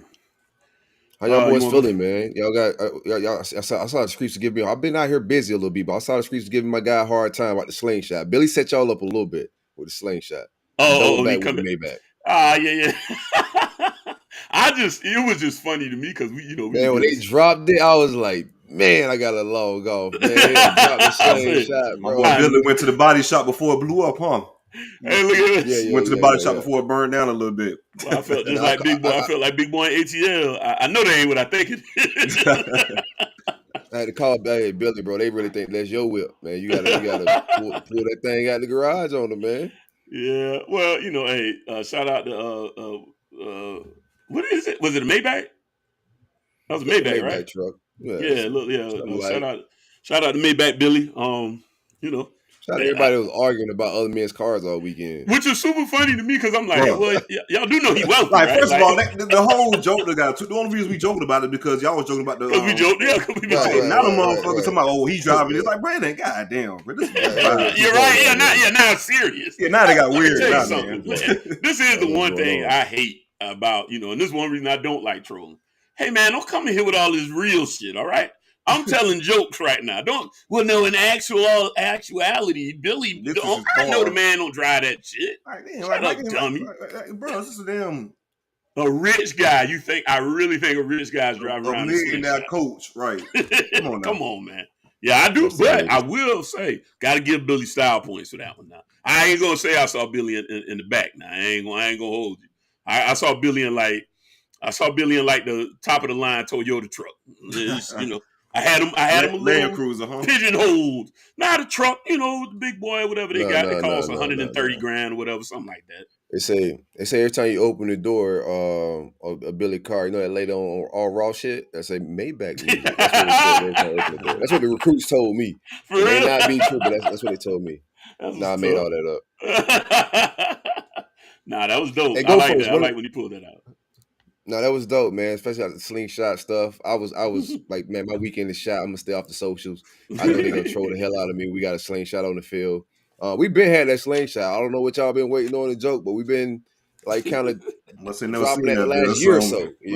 Probably listen to the show. Wind of it. I told you people listen to the show. They put the slingshot up. They joking on it.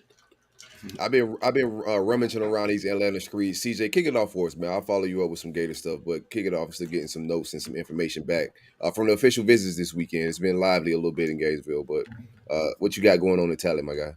Yeah, we'll talk about the. I'm gonna bounce around a little bit. We'll talk about the official visits from this past weekend and how that stuff went with a couple of these guys, and then we're going to set the stage for this upcoming week's visits and go from there. So Edwin Spillman, the 4-star linebacker out of Tennessee, he last visited in January. He's down to Ohio State, Tennessee, and Georgia. So Mike was real hands-on. His official visit has been pretty hands-on throughout his entire recruitment. Hasn't gotten a firm answer from schools on why they want him, but FSU had an entire presentation, in regards to how they want him and things like that. He said Adam Fuller was also pretty hands-on with the visit as well. So we'll see how it plays out with him. And like I said, I think I said last year, I think Tennessee leads, but I do think FSU did a really good job of chipping away. He does decide in July. We'll see how that goes. But right now, my vote would be Tennessee. And of course, Randy Shannon was pretty big in this visit as well. Nair Daniels, the 4-star offensive tackle out of New Jersey, top 150 type of guy. Said the visit was phenomenal. Highlights of the visit was spending time with the players. Got to see what's really real. Robert Scott was his host, which I think is a good host. Robert Scott is second team all ACC tackle, has a really bubbly personality, real cool dude. So to pair him with Daniels was a really good job. So Atkins and Mike has made a really big impression on him as well. So he loved FSU. It stacked up really high for him. The important part, some of the important parts for him is just development and just being in good. He think he'd be getting good hands at FSU. He does decide prior to the season, has official visits lined up for Rutgers, Texas, and the University of Georgia. Christian Clark is a guy I've been talking about since January. One of my favorite running backs this cycle that FSU is recruiting. He said it felt like family. The players took him in like a brother. Yeah, the players took him in like a brother. And he also says he feels the love, a lot of love from Coach Yak. And he also loved the way that Coach Yak uses the running backs too. FSU usually run around 3 to 4 running backs a game, and all of them eat. A direct quote from Christian. I love it here. My mom and my uncle went to FSU. FSU has always been in my blood. Like I said, this kid's from Arizona, but again, he has a lot of Florida ties with the majority of his family staying in the Panhandle, Niceville area. So I don't think FSU taking Cam Davis, Christian Clark, and possibly Danzy out of Florida High was going to sway Danzy or Christian Clark in any other way, because I feel like the way we use our running backs it's enough carries to go around for all of them. Coach Yak does use those guys, keep them fresh, and all of them are productive. And with Dansley, I think he fits more in the more explosive long, which is crazy, more explosive and faster longs toward Philly. Catch the ball out of the backfield, things like that. This be used in the multitude of ways and not just a straight pure running back, just an athlete on the field. So we'll see how that plays out. Clark does decide, say he wants to decide sometime prior to the season as well. Jaquavius, this is an interesting kid here. Jaquavius Marshall, 6'3", 185-pound safety out of 3-star safety out of Macon, Georgia. Had a great official visit. Had some official visits set up for Kentucky, Georgia Tech, and Pitt in the near future. Said he loved the official visit. Kevin Knowles and Shaheem Brown was real hands-on with him. Felt at home. FSU leads for his services. I know FSU has a wide safety net in regards to the safety position. A wide net, in regards to the safety position. So we'll see how it plays out in regards to Marshall, if he's an actual take or not. But the film is not bad at all. 6'3", and a half, 185 pounds, really big guy from Macon, Georgia. But like I said, FSU's have a lot of safeties. One I'm going to speak about in a second. So we'll see how that plays out for Marshall in regards to his timeline. But he did say FSU does lead. So we'll see if Kentucky, Pitt, and those schools kind of chip away at that in Georgia Tech. Are y'all in it with I'm sorry, Bolden at all?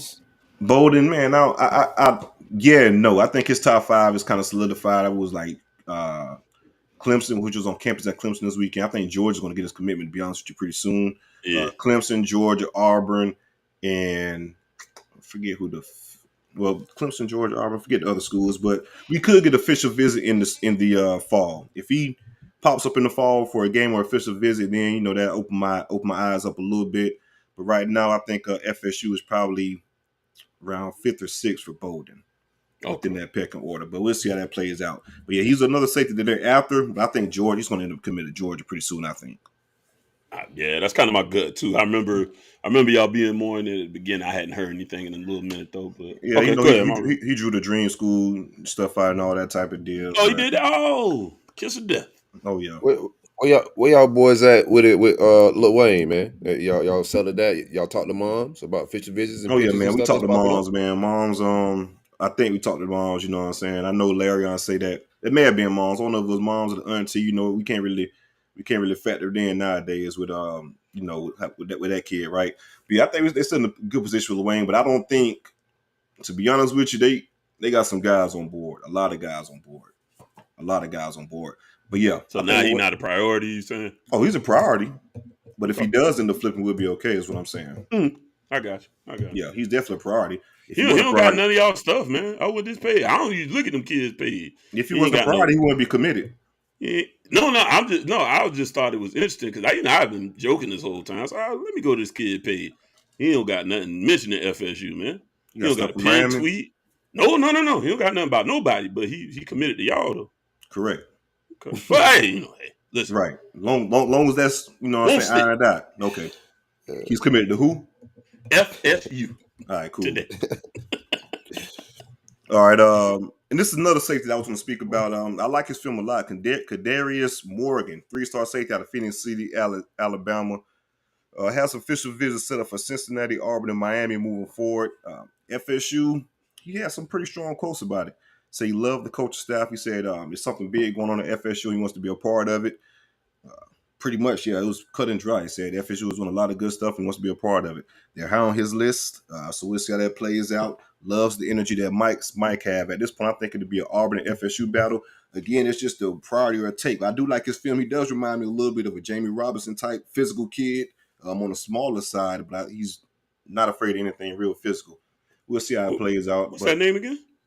Kadarius Morgan says he has official visits set up for Cincinnati, Auburn, and Miami. Okay, might be a little later. That name don't sound super familiar to me. I could be slipping. No, I'll go look. Yeah, I think it's sometime this June from what he stated. Okay. But I think it's an FSU Auburn battle at this point in time. But again, it's just in regards to the priority, how high he is on their board in regards to takes. I know they want to take a few safeties these class, and they cast a wide net. So we'll just see how that plays out with his timeline. He didn't say anything in regards to when he expects to announce or anything like that. So we'll see how it plays out with him. Wardell Mack, the 4-star cornerback at Louisiana, when asked specifically how the visit was, he said the visit went magnificent. Pat Surtain is like family to him. You know, being from the New Orleans area, he has a really strong relationship with Pat Surtain. Coach Jack is also hands-on as his recruitment. He spent most of the weekend with Greedy Vance and Dustin Hill, 2 other New Orleans guys. UF, Texas, and OU are some of the schools he have lined up for the summer for official visits. LSU is in the background. I'm pretty sure he'll probably get an official visit from LSU sometime in the fall. Say he wants to come back for the UM game. He did say that what stands out, what makes FSU unique amongst the other schools he's considering, he said flat out Coach Norvell. So that says a lot to me. I think he'll probably be a LSU lean, you know, with these Louisiana kids. He did say he wants to come back for not an official visit. He took it this weekend, but an unofficial visit for the Miami game. So that's pretty interesting as well. We'll see how it plays out. Wardell Mack, another cornerback I like a lot, and they cap. I mean, this DB is in June. They have a lot of DBs on the board, and it should shake out within the next 2 months or so, or next month or so. Excuse me, in regards to how the board will look moving forward. That's all I got from the official visit standpoint. Let's talk about some stuff going on this weekend, right?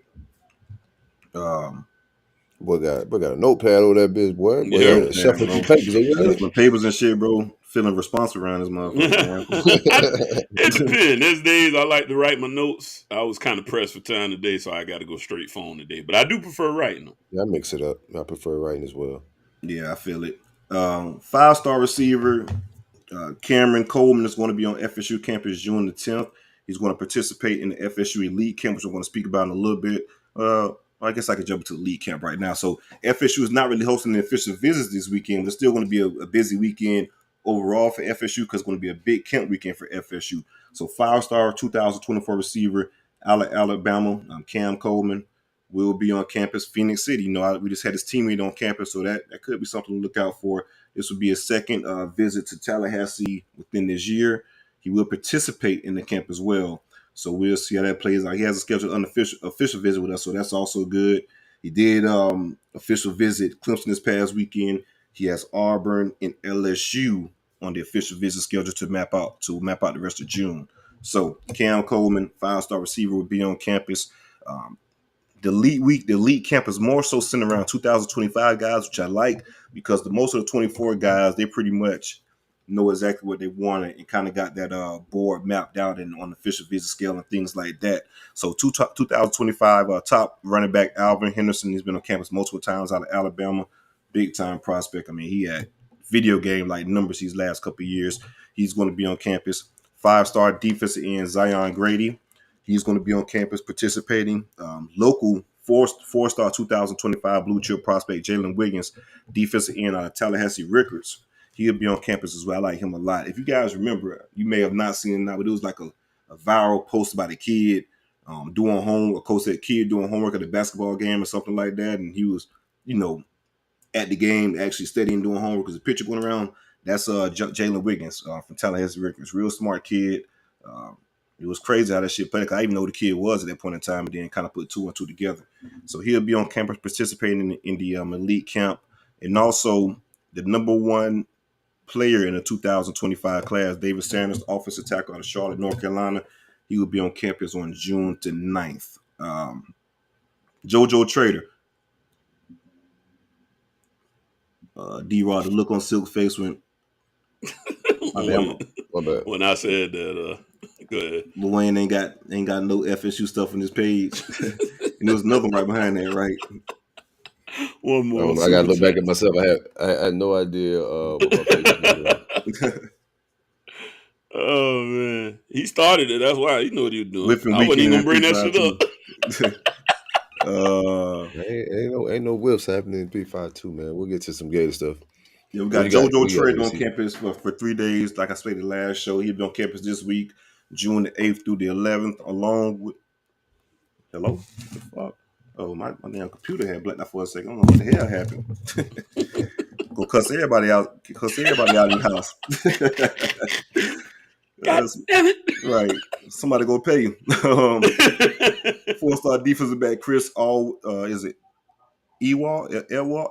Excuse me if I'm pronouncing your last name wrong, my mistake. 2025 cornerback from Chaminade that's committed to Michigan. He's going to be a blue chip prospect as well within the next cycle. He's going to be on campus with JoJo from June 8th to June 11th. So we'll see how that plays out. Like I said, man, I've been feeling good about JoJo for the longest, man, to be honest with you. Since like January, around that time frame, I think FSU was in a real good spot with him. I'm pretty sure you get an official visit within the fall for JoJo. And that's all I got, fellas. Very nice. Very nice. You ready, Silk? You want me to go? No, I could. Yeah, go ahead and go. I'll go last. Okay. I had a big weekend. I got a lot of guys. Pause. That definitely threw me way off. What? So Charles on the show, but he can't Charles, talk. I want to sit on the monster. I want to sit on the monster. Shout out to Charles Barkley, bro. You was a wild guy. Yeah, Charles was wild for that shit. Like that was. Ernie be acting like he green. Is that what you want to do? You want to sit on the monster, huh? And Shaq better having the fucking ball, man. Yeah, Shaq about to piss himself, man. Right, fall out his seat. What you say they choke? Anyways, so yeah, we the moment we all been waiting for, man. We talk about June for a while, so here we are. Starting off with a little slow roll. We had 6 official visits this weekend. So I'll just kind of get straight into it. We'll go down the list of the guys that we did have on campus. Start with let's see, make sure I get this ranking right. 4-star composite linebacker out of North Carolina, James Nesta, out of Cornelius, North Carolina. Kid came down, seemed to enjoy himself. He did release a top 3 while on campus. Of us, Oklahoma, and UNC. This situation is a little bit. I did get a chance to watch some of his tape. I did like what I see. I mean, he's 6'4", so you're talking about a really rangy, like athletic build. I kind of got us. He wants to play baseball. So that plays favorably towards us. I know some people were like, was Mario going to let him play? I'm like, well, he's not a dire need right now coming in at linebacker. So it's not like he couldn't have the time to go out there and test his arm out there. He throws a 90-mile-per-hour fastball.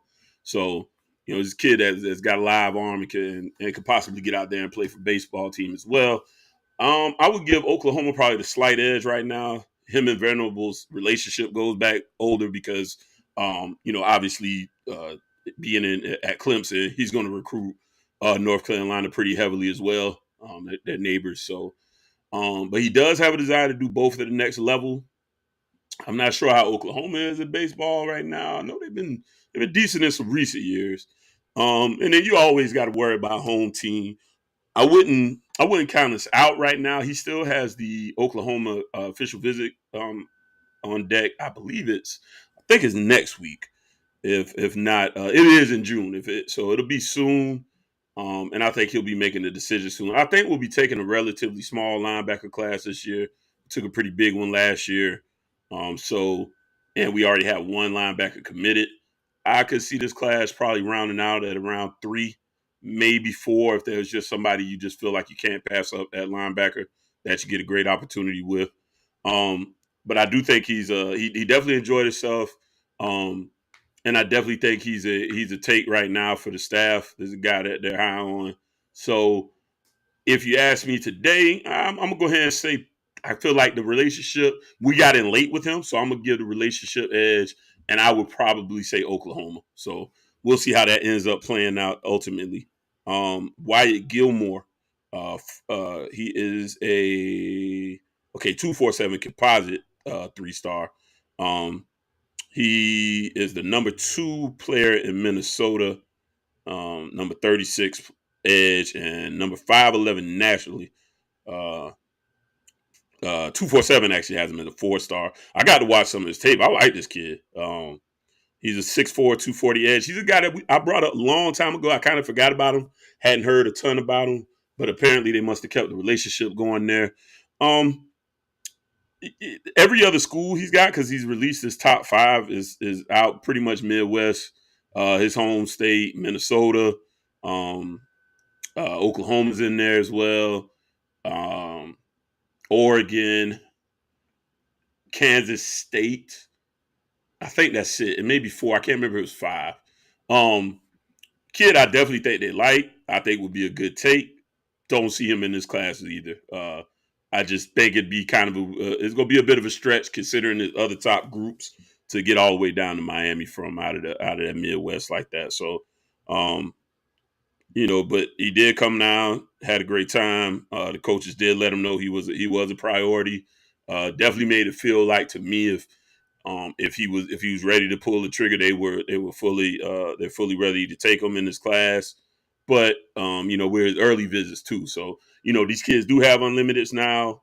But I still kind of have a little bit of a gut feeling on first. You know what I mean? Us being on the first round, I ain't gonna hold you. I still don't think that bodes well. I think ultimately you kind of want to get them closer to the end. Could be wrong, but that's just my gut feeling early on. Another visitor we had was Demetrius Freeney. He's the number 2 JUCO cornerback. As I mentioned before, his teammate's number 1. His teammate actually kind of the way it'll shake out. He wouldn't even be really eligible for this class. So, but if Freeney decided he could be eligible for, I think, summer B session. He's taken several officials. He canceled one for Louisville to come check us out. He plans on having an announcement by the end of this month as well. I feel pretty good in this particular recruitment.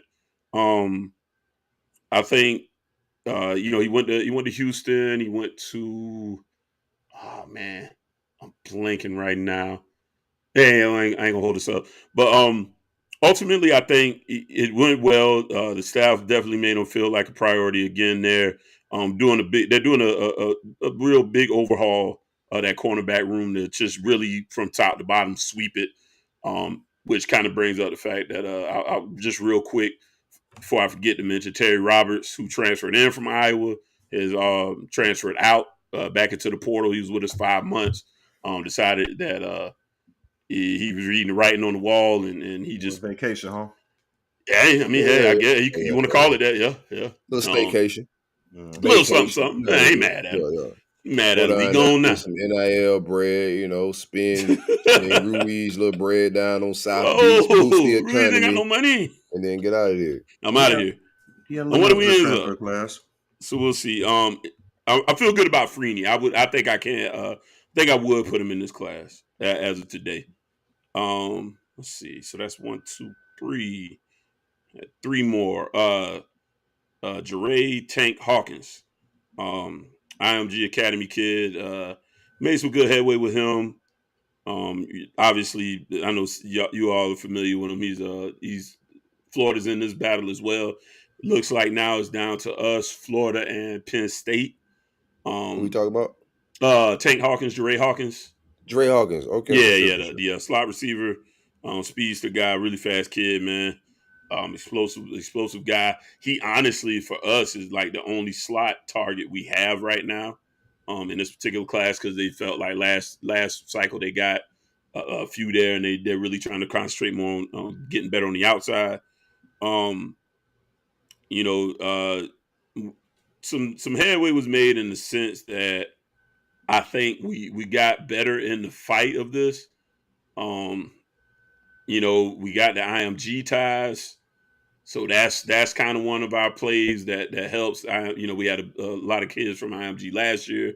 You got several this year that are considering it. But I said early on, I didn't necessarily think we would do as well at IMG this cycle. But looks like we may end up doing okay ultimately. We'll see. I would probably today. I don't think we're out.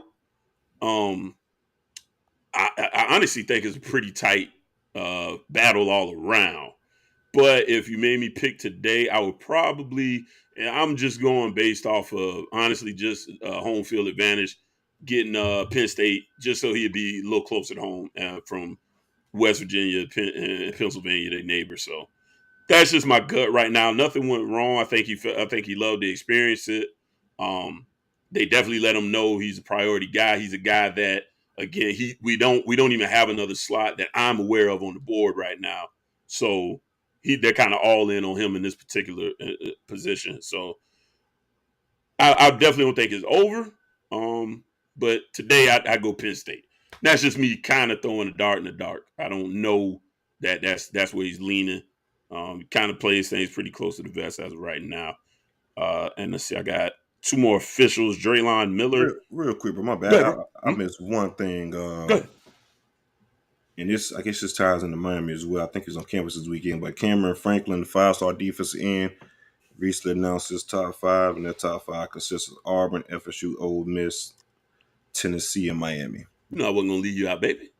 I was getting to that. My bad, brother. No, my bad. Yeah. You good? Well, since you brought him up, I'll go ahead and talk about him. Camarion Franklin. He's not going to Florida State because CJ keep calling him Cameron. I said Cameron. My bad. Camarion. My bad. I don't know. It's Camarion. It just looked like my name, so I just keep saying it's Camarion. I really don't know how you say it. No, I do look like Camarion. I'm tripping. It could not be, but composite 4-star kid. Yeah, obviously we all know about him. The hell, hi dad. Hello, child. That could be one of my damn kids. Be honest with you. Could be right. All right. Is that my son? As the hours pass, that is him. That's your boy. Okay. I thought it was CJ's son for a minute. So it could have been one of them.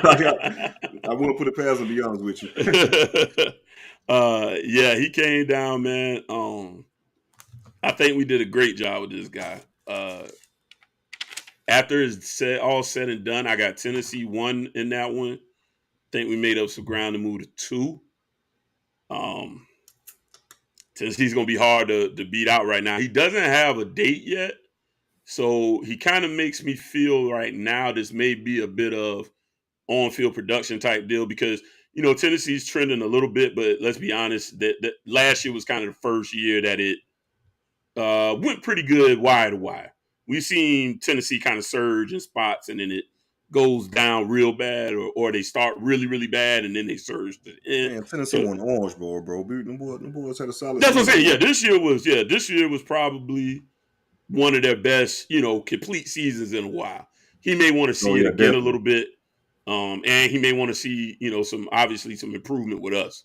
So I still got Tennessee. If it was today, I think he just kind of maybe seems like one of these SEC kids to me.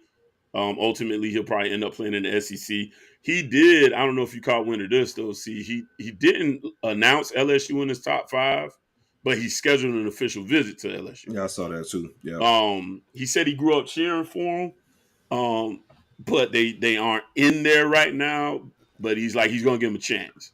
So he's going to take an official with them, I think the 23rd. And hey, if that goes great, the whole everything can shake up because that was the team he grew up rooting for. No, so. my issue with him, not issue. Them SIP kids. I always think Ole Miss is in there, so you still got to watch out for them. Yeah, Mississippi State, Ole Miss, like those. Right, typically, yeah. I honestly today think I got us behind Tennessee. I think Ole Miss probably 3rd today. I'm leery of the LSU visit though. I don't think you schedule that for nothing. Top 5 or not, you don't just schedule it. And not be considering them at all. And then we had Draylon Miller, wide receiver out of Texas. He's only got 2 officials scheduled, so it seems like he kind of wants to play in a bigger city because he's got us and USC. Are his only 2 official visits, so he just took us. I believe USC is next week, and then I believe his decision is in 2 weeks. So we're in a good position after the visit. Just basically going to have to fend off USC. He's a 4-star kid. Definitely like his film. He'll definitely be, what we're looking for and getting a little size and these guys that can go out and take the ball out of the air type outside receiver. We're going to have to hold USC off essentially in that. So this is a kid who clearly, wants to leave some of the small town life of Silsbee, Texas, which I never even heard of. And come to a major city. So we just got to hold off USC. See how that goes. And I think that was it. Yeah, that's it for the officials. We had an unofficial with my man Amir Jackson, the tight end that Silk mentioned last week, I want to say, out of Portal. He came and worked out for the coaches. I definitely think he shot up the boards. Kind of early chatter now as everybody feels like it's between us and Florida. We got a lot. We lost. Oh, thank you, bro. I appreciate it. The tight end board is still good. I still feel like we're in a good position with a lot of guys, but I think he personally, they liked him that much more when they got the eyes on him. So I think he might have got reprioritized on their board. Hey, I gotta get y'all evaluations quicker, man. We on out, man. Y'all, man. So we on them. Looking like UF? Huh? So looking like UF? I mean, they got the relationship a little is better today. I give them that for sure. So they got to put a pep in their step, man, with the eval, CJ. They lack we evaluate too early because they don't have their 4 stars yet, and everybody make fun of us. Oh no, them boys ain't gonna get them. They ain't gonna get them. I'm putting a little money with you too. I need to take some of your money again. All right, man. We'll do a little something. We can talk about who you think won't get the. Yeah, I'm gonna get these stars. I'm gonna get me about 2 more 4 stars. I already committed. They gonna get that 4. So Jackson maybe you up. I know Colin Fox going to Florida State. So will that leave you on with your tight end board if Jackson slides elsewhere? We still got Odom. Okay, that's Caleb right. Odom. That's yeah. Who they're high on? Odom may be. Right now, I'd say the biggest competition is probably Ole Miss. But Ole Miss, the only school telling him he can play wide receiver. I be trying to tell the kids sometimes, read the tea leaves, son. They the only school telling you that maybe they blowing smoke, bro. But who are the other schools he's considered? Excuse me. I'll be honest with you, I'd be lying if I told you. You don't have to pull up his profile. I can't come up with one off the top of my head. So yeah, he came for an unofficial worked out. Yeah, definitely shot up the boards with us. They're gonna try to work that one. He's already got official set with y'all, right? So who that? Amir? Yeah. Yeah. You already got official set. Yeah. Yeah, you better go and lock him in, man. Begging Mario, he gonna call regardless. So we expect what you got to do. He was calling. Who's my DB, man? Forget out of Orlando right now, man. Denson. Not Denson. Denson too. Yeah, he called them boys to the very end, but also my guy out of Orlando. I'm forgetting his name right now. But the line. No, your Miami got the line. The corner. The corner, right? This is terrible podcasting right now for me to forget my. I can't. You talking about the corner, right? Guys from FSU who was called to the last minute. Well, see, this is the thing. I really don't mind that because they weren't committed to Miami. I had issue with him calling Kermani. We actually talked about What about Hakeem then? But he was never. I'm talking about those guys. I don't mind him calling. Guys. I'm saying him calling. Go ahead. Yeah, my problem I had with is why are you calling Kermani after he committed and left us? He done left us, so you did everything you could do to get him in the boat.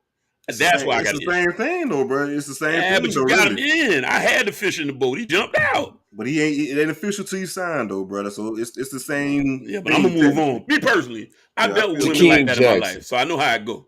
I don't chase some of them. Jackson. That's what I couldn't think. I knew it was Jackson. I couldn't think of the first name. Y'all kept saying it all cycle. I was like, y'all might want to just move on. But I don't have an issue with it. Until you lose a commitment, and then I'm not like once you move on from me, I'm gonna move on from you. If you committed to me and then you left me, but it is what it is. That's just my little simple opinion on it. Last thing I got. What's again? It's like dating a little bit. Yeah, a little bit. Yeah, you know how I go. Last little piece I got. We have a few. But it's always get your girl back season, right? So with the transfer portal, you know what I'm saying? You're around. That shit. Let me call you right back. Hey, coach, I made a mistake. Yeah, I know. Come on. That's what's nasty about this transfer portal, man. Transfer portal a little bit filthy, man. You can dirty Mac. Definitely. A lot of dirty Macking going on, man. Damn, baby, they ain't play you nothing last year. Wow, that's crazy. That's insane. I read that report. You went out there and practice, huh? I never would have done you like that. Now you know me and you, but you know it's cool. I think I seen on the message board they say they recruiting over you a little bit. They might push you out. That 5-star coming. That's nuts. Oh, they promised you a single digit, you ain't get it, huh? You always got a home here. You know it's all you love with us. 37, you already know what it is, Jit. Might as well go on. I can change that 37 to a 7 real quick. Real quick, man.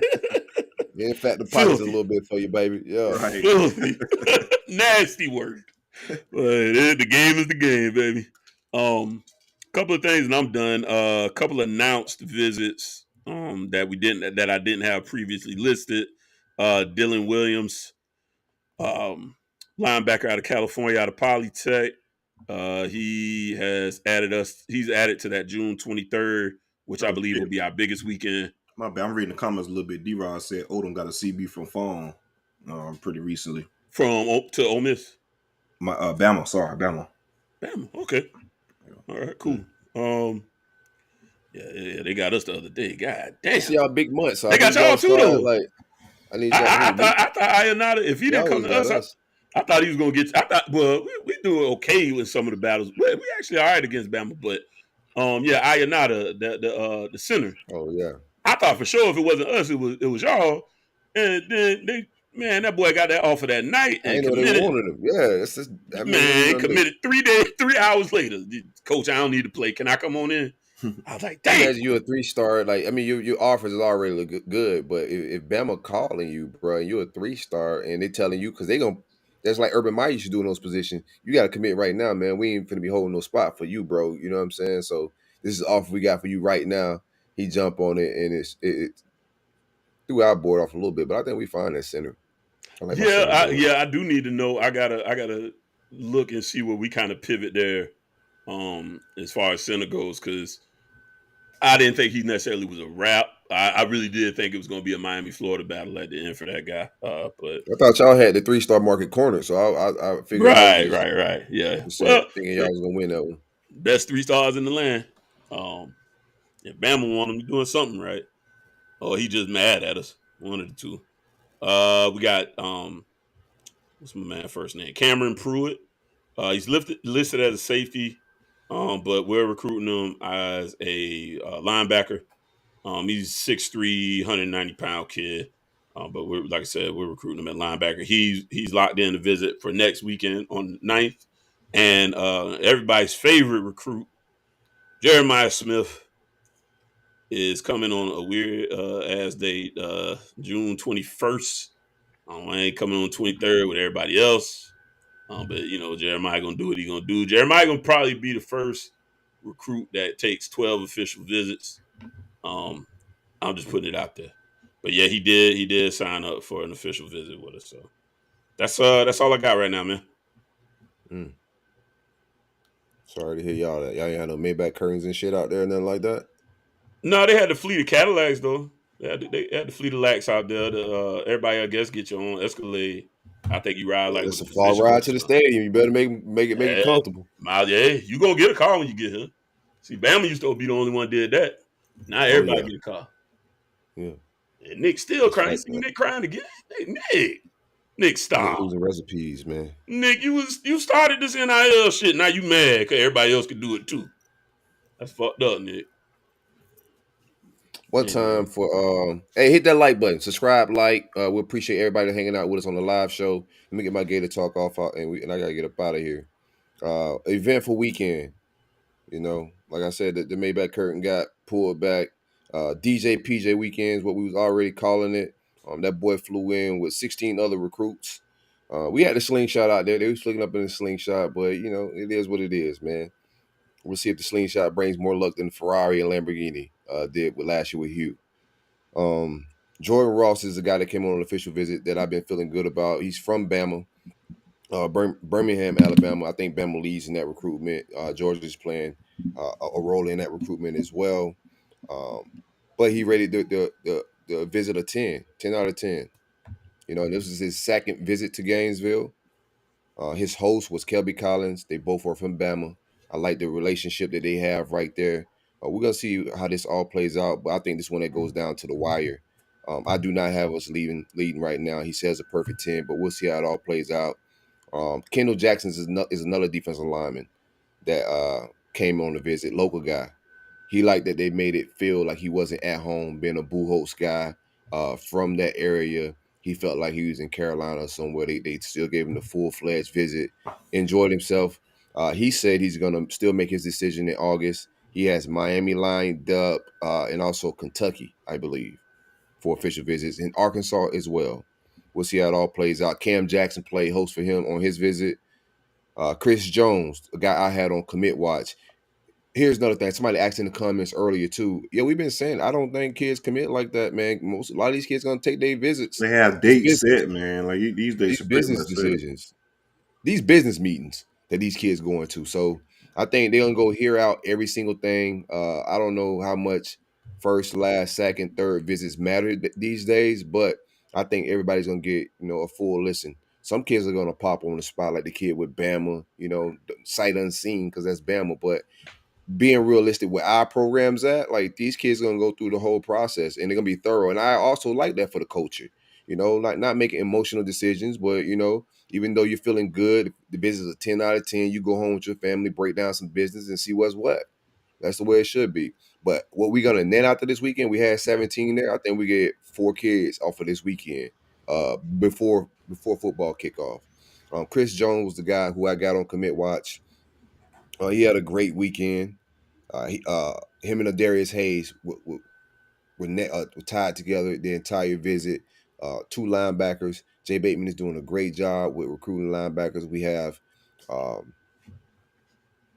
Miles Graham and Adarius Hayes, 2 top 100 guys. If we could bring in a guy like Chris Jones from the Virginia area, that'll be 3 top 100 guys, one of our best linebacker classes in a long time. He's also going to official visit Georgia on the 16th, and he's going to take a visit to Michigan State, which is not scheduled yet.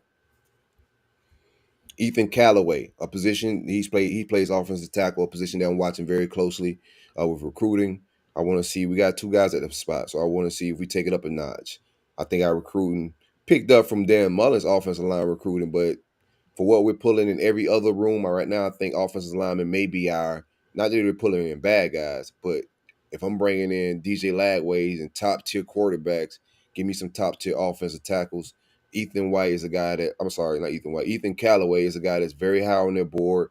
When it pertains to priority, he's probably 1 right now as far as wants. He's a number 17 overall offensive tackle in the country. Some other official visits that he's making is Georgia, LSU, and Penn State. No time frame on the decision right now for him. We'll see how it all plays out. Maybe one that goes all the way down to the wire on signing day. But right now, no decision date. Local kid, another Florida guy, LJ McCray from Daytona Beach, mainland. My guy. I tell you about bottom them churn, boy. I ain't bothering nobody, man. LJ, no, that's his family, bro. That's all. Yeah, I know you know him for a while. And now it's crazy, bro. His daddy was saying the same damn thing. Like, was talking to some guys this past weekend that went to the spring game this past the BC spring game, and called up with his dad. Was like, "Yeah, man, y'all remember LJ? Man, he bigger than me now. He's 6'6". Like, it's just crazy how that shit happened like that, bro.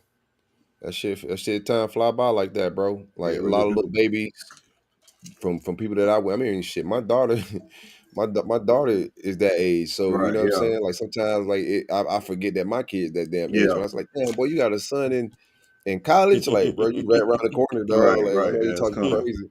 Yeah, mine will be in the 7th grade this upcoming year, so. I got a 6th grader and a junior in high school on the way, man. Fun times. Justin Boone played his host. He ready to visit a 10 as well. I like where we stand on both mainland kids, Zay Mincy and LJ McCray. If I could have to put a crystal ball in or a prediction, if I had one, I'm gonna call it a smoke bomb. If I could put a smoke bomb in right now for LJ McCray, it would definitely be for us. And also Zay Mincy, who's probably gonna make his visit next week. I just like where we stand at. And I don't think they're a package deal or anything like that. It's 3 kids on that team that we would take. We've offered 3. We would take all 3 as a package deal, but I don't think they're tied to each other in one way or another. But I like where we stand in his recruitment. We'll see how it all plays out. I don't have a time frame from him right now, but he is a guy that could choose right after he wrap all his visits up, maybe before the season. 4-star defensive lineman DeAndre Robinson out of Orlando, Florida. He was hosted by Caleb Banks. He had a great time on his visit. He's not going to make a pre-football season decision. He says his decision is going to definitely go into the season, maybe all the way to signing day. Georgia, Ohio State, and Texas are other schools that's going to get visits from him in June. Jalen Crawford was another guy that was on campus, defensive back. He was one that was really feeling the Maybach. He talked about it a lot in his article with my man Corey Bender over there at On3. Spoke very highly of the relationship that him and Corey Raymond is building. He's a guy that we just got into his recruitment with. This is his second visit. Really enjoyed it. He's also going to visit Auburn on June 9th, LSU on June 16th, and North Carolina on June 23rd. He's a 6'1", 180-pound guy. He might go to Miami as well. Miami also offered him recently, but he hasn't set up a visit with Miami or anything like that. I ain't finna go too deep into it. That's all I got right now. Like 17 kids. It's still Sunday. I have more information on next show how this weekend went, but for right now, that's what I got. I think we net about 4 commits out of this weekend when it's all said and done. But right now, to be real with you, I think we had the hottest weekend when it pertains to just visits and just momentum and noise. A lot of viral moments. A lot of shout out to the media team. I thought it was some good content put out there. What do you guys feel about this? And I hit y'all up in the group chat, man. What do you feel about some of the reporters and writers screen recording the IG stories for kids? But it just seems like we're way in too deep sometimes. No privacy for the kids to be kids, bro. I don't like that, man. But at the same time, I do know the stories. I guess it's public. Is once you post it's public, so to speak. But yeah, I'm not looking that deep into it because they screen record that and throw it on Twitter. I don't know if my screen froze, excuse me, but they screen record that and throw it on Twitter or whatever, to get this type of reactions. But I'm not a fan of that, man. Just you can see the story, keep moving, but I want, unless it's something big, decommit, commit, something along those lines. I wouldn't take anything from the story and use it as content in regards to, hey, this is how such and such is going. That's just me personally. Like some of the stuff I just leave leave on the stories. But like I said again, once it's out there, it's out there. So yeah, tad much for me. I don't mind I ain't judging. Just a little much for me. I mean, do what you do. Y'all know my recruiting thing. But I don't mind what David Stone did. We partnered with somebody with it. So it was kind of the share stuff. Yeah, it was like a Instagram takeover type deal. It was like, hey, follow us for David Stone's journey this weekend. I'm like, all right, okay, well, cool, But yeah, as far as the reporter side of it, yeah, I do think that's weird. First of all, I don't want to see your shitty ass screen recording. If I cared that much, I would just go stalk the kid's page. It's not that hard because, like I said, it's public. To me, it's the lowest hanging fruit for a piece of content. This is what it is ultimately. I don't care, but it's engagement. It's just not content to me. I'm like, okay. If I cared, I could have just followed the kid. But whatever. I wouldn't do it personally. It's not something I'm interested in. But it's all fair game, I guess.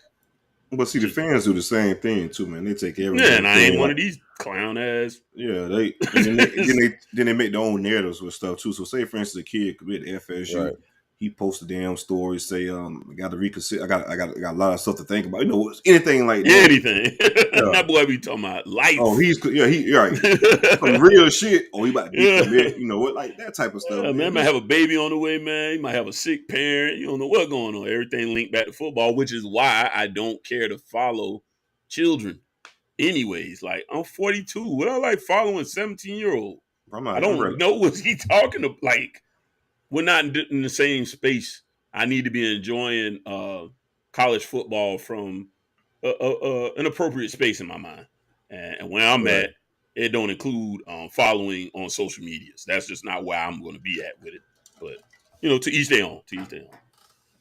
Yeah, Jeremiah Smith and DJ Latway was, of course, inseparable. Was a great weekend on relationship building. They've been together quite a few times. I expect DJ PJ to be back for some more of these visits. I don't know which ones he'll be back for, but we got some more official visit weekends that should be pretty big here in June. I think he may pop back up just to do some relationship bonding and whatnot and building that class up. But right now, successful weekend on all fronts when it pertains to the University of Florida, man. One time for Trinity Thomas, I'm out here in Atlanta. We're doing the NIL summit, and she was awarded with NIL Athlete of the Year, which I thought was hella dope. So shout out to her, absolute the GOAT when it pertains to Florida Gator gymnastics. Gymnastics, right? Yeah, okay.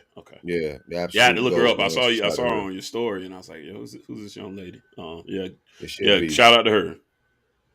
Yeah, shout out to that, man. And I ran into the Popeyes kid out there, man. Overall, cousin there. Oh, nice. Yeah, man. He won an award. It's Terrio. Yeah. What was his name? What was the kid's name? He looked like Terrio. Terrio was Terrio over there. Ooh, Terrio in shape.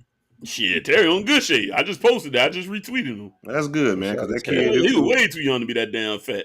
And it's coming from a fat guy. I never went that fat as a kid, though. Like, jeez. Terrio looks a lot better now, man. But that's dope how he lobbied that into an opportunity. That's real dope, though, man. Popeyes. He did the meme and Popeyes and then flipped that into it. So he won some awards. I thought the awards was overall dope. They put on a very good event.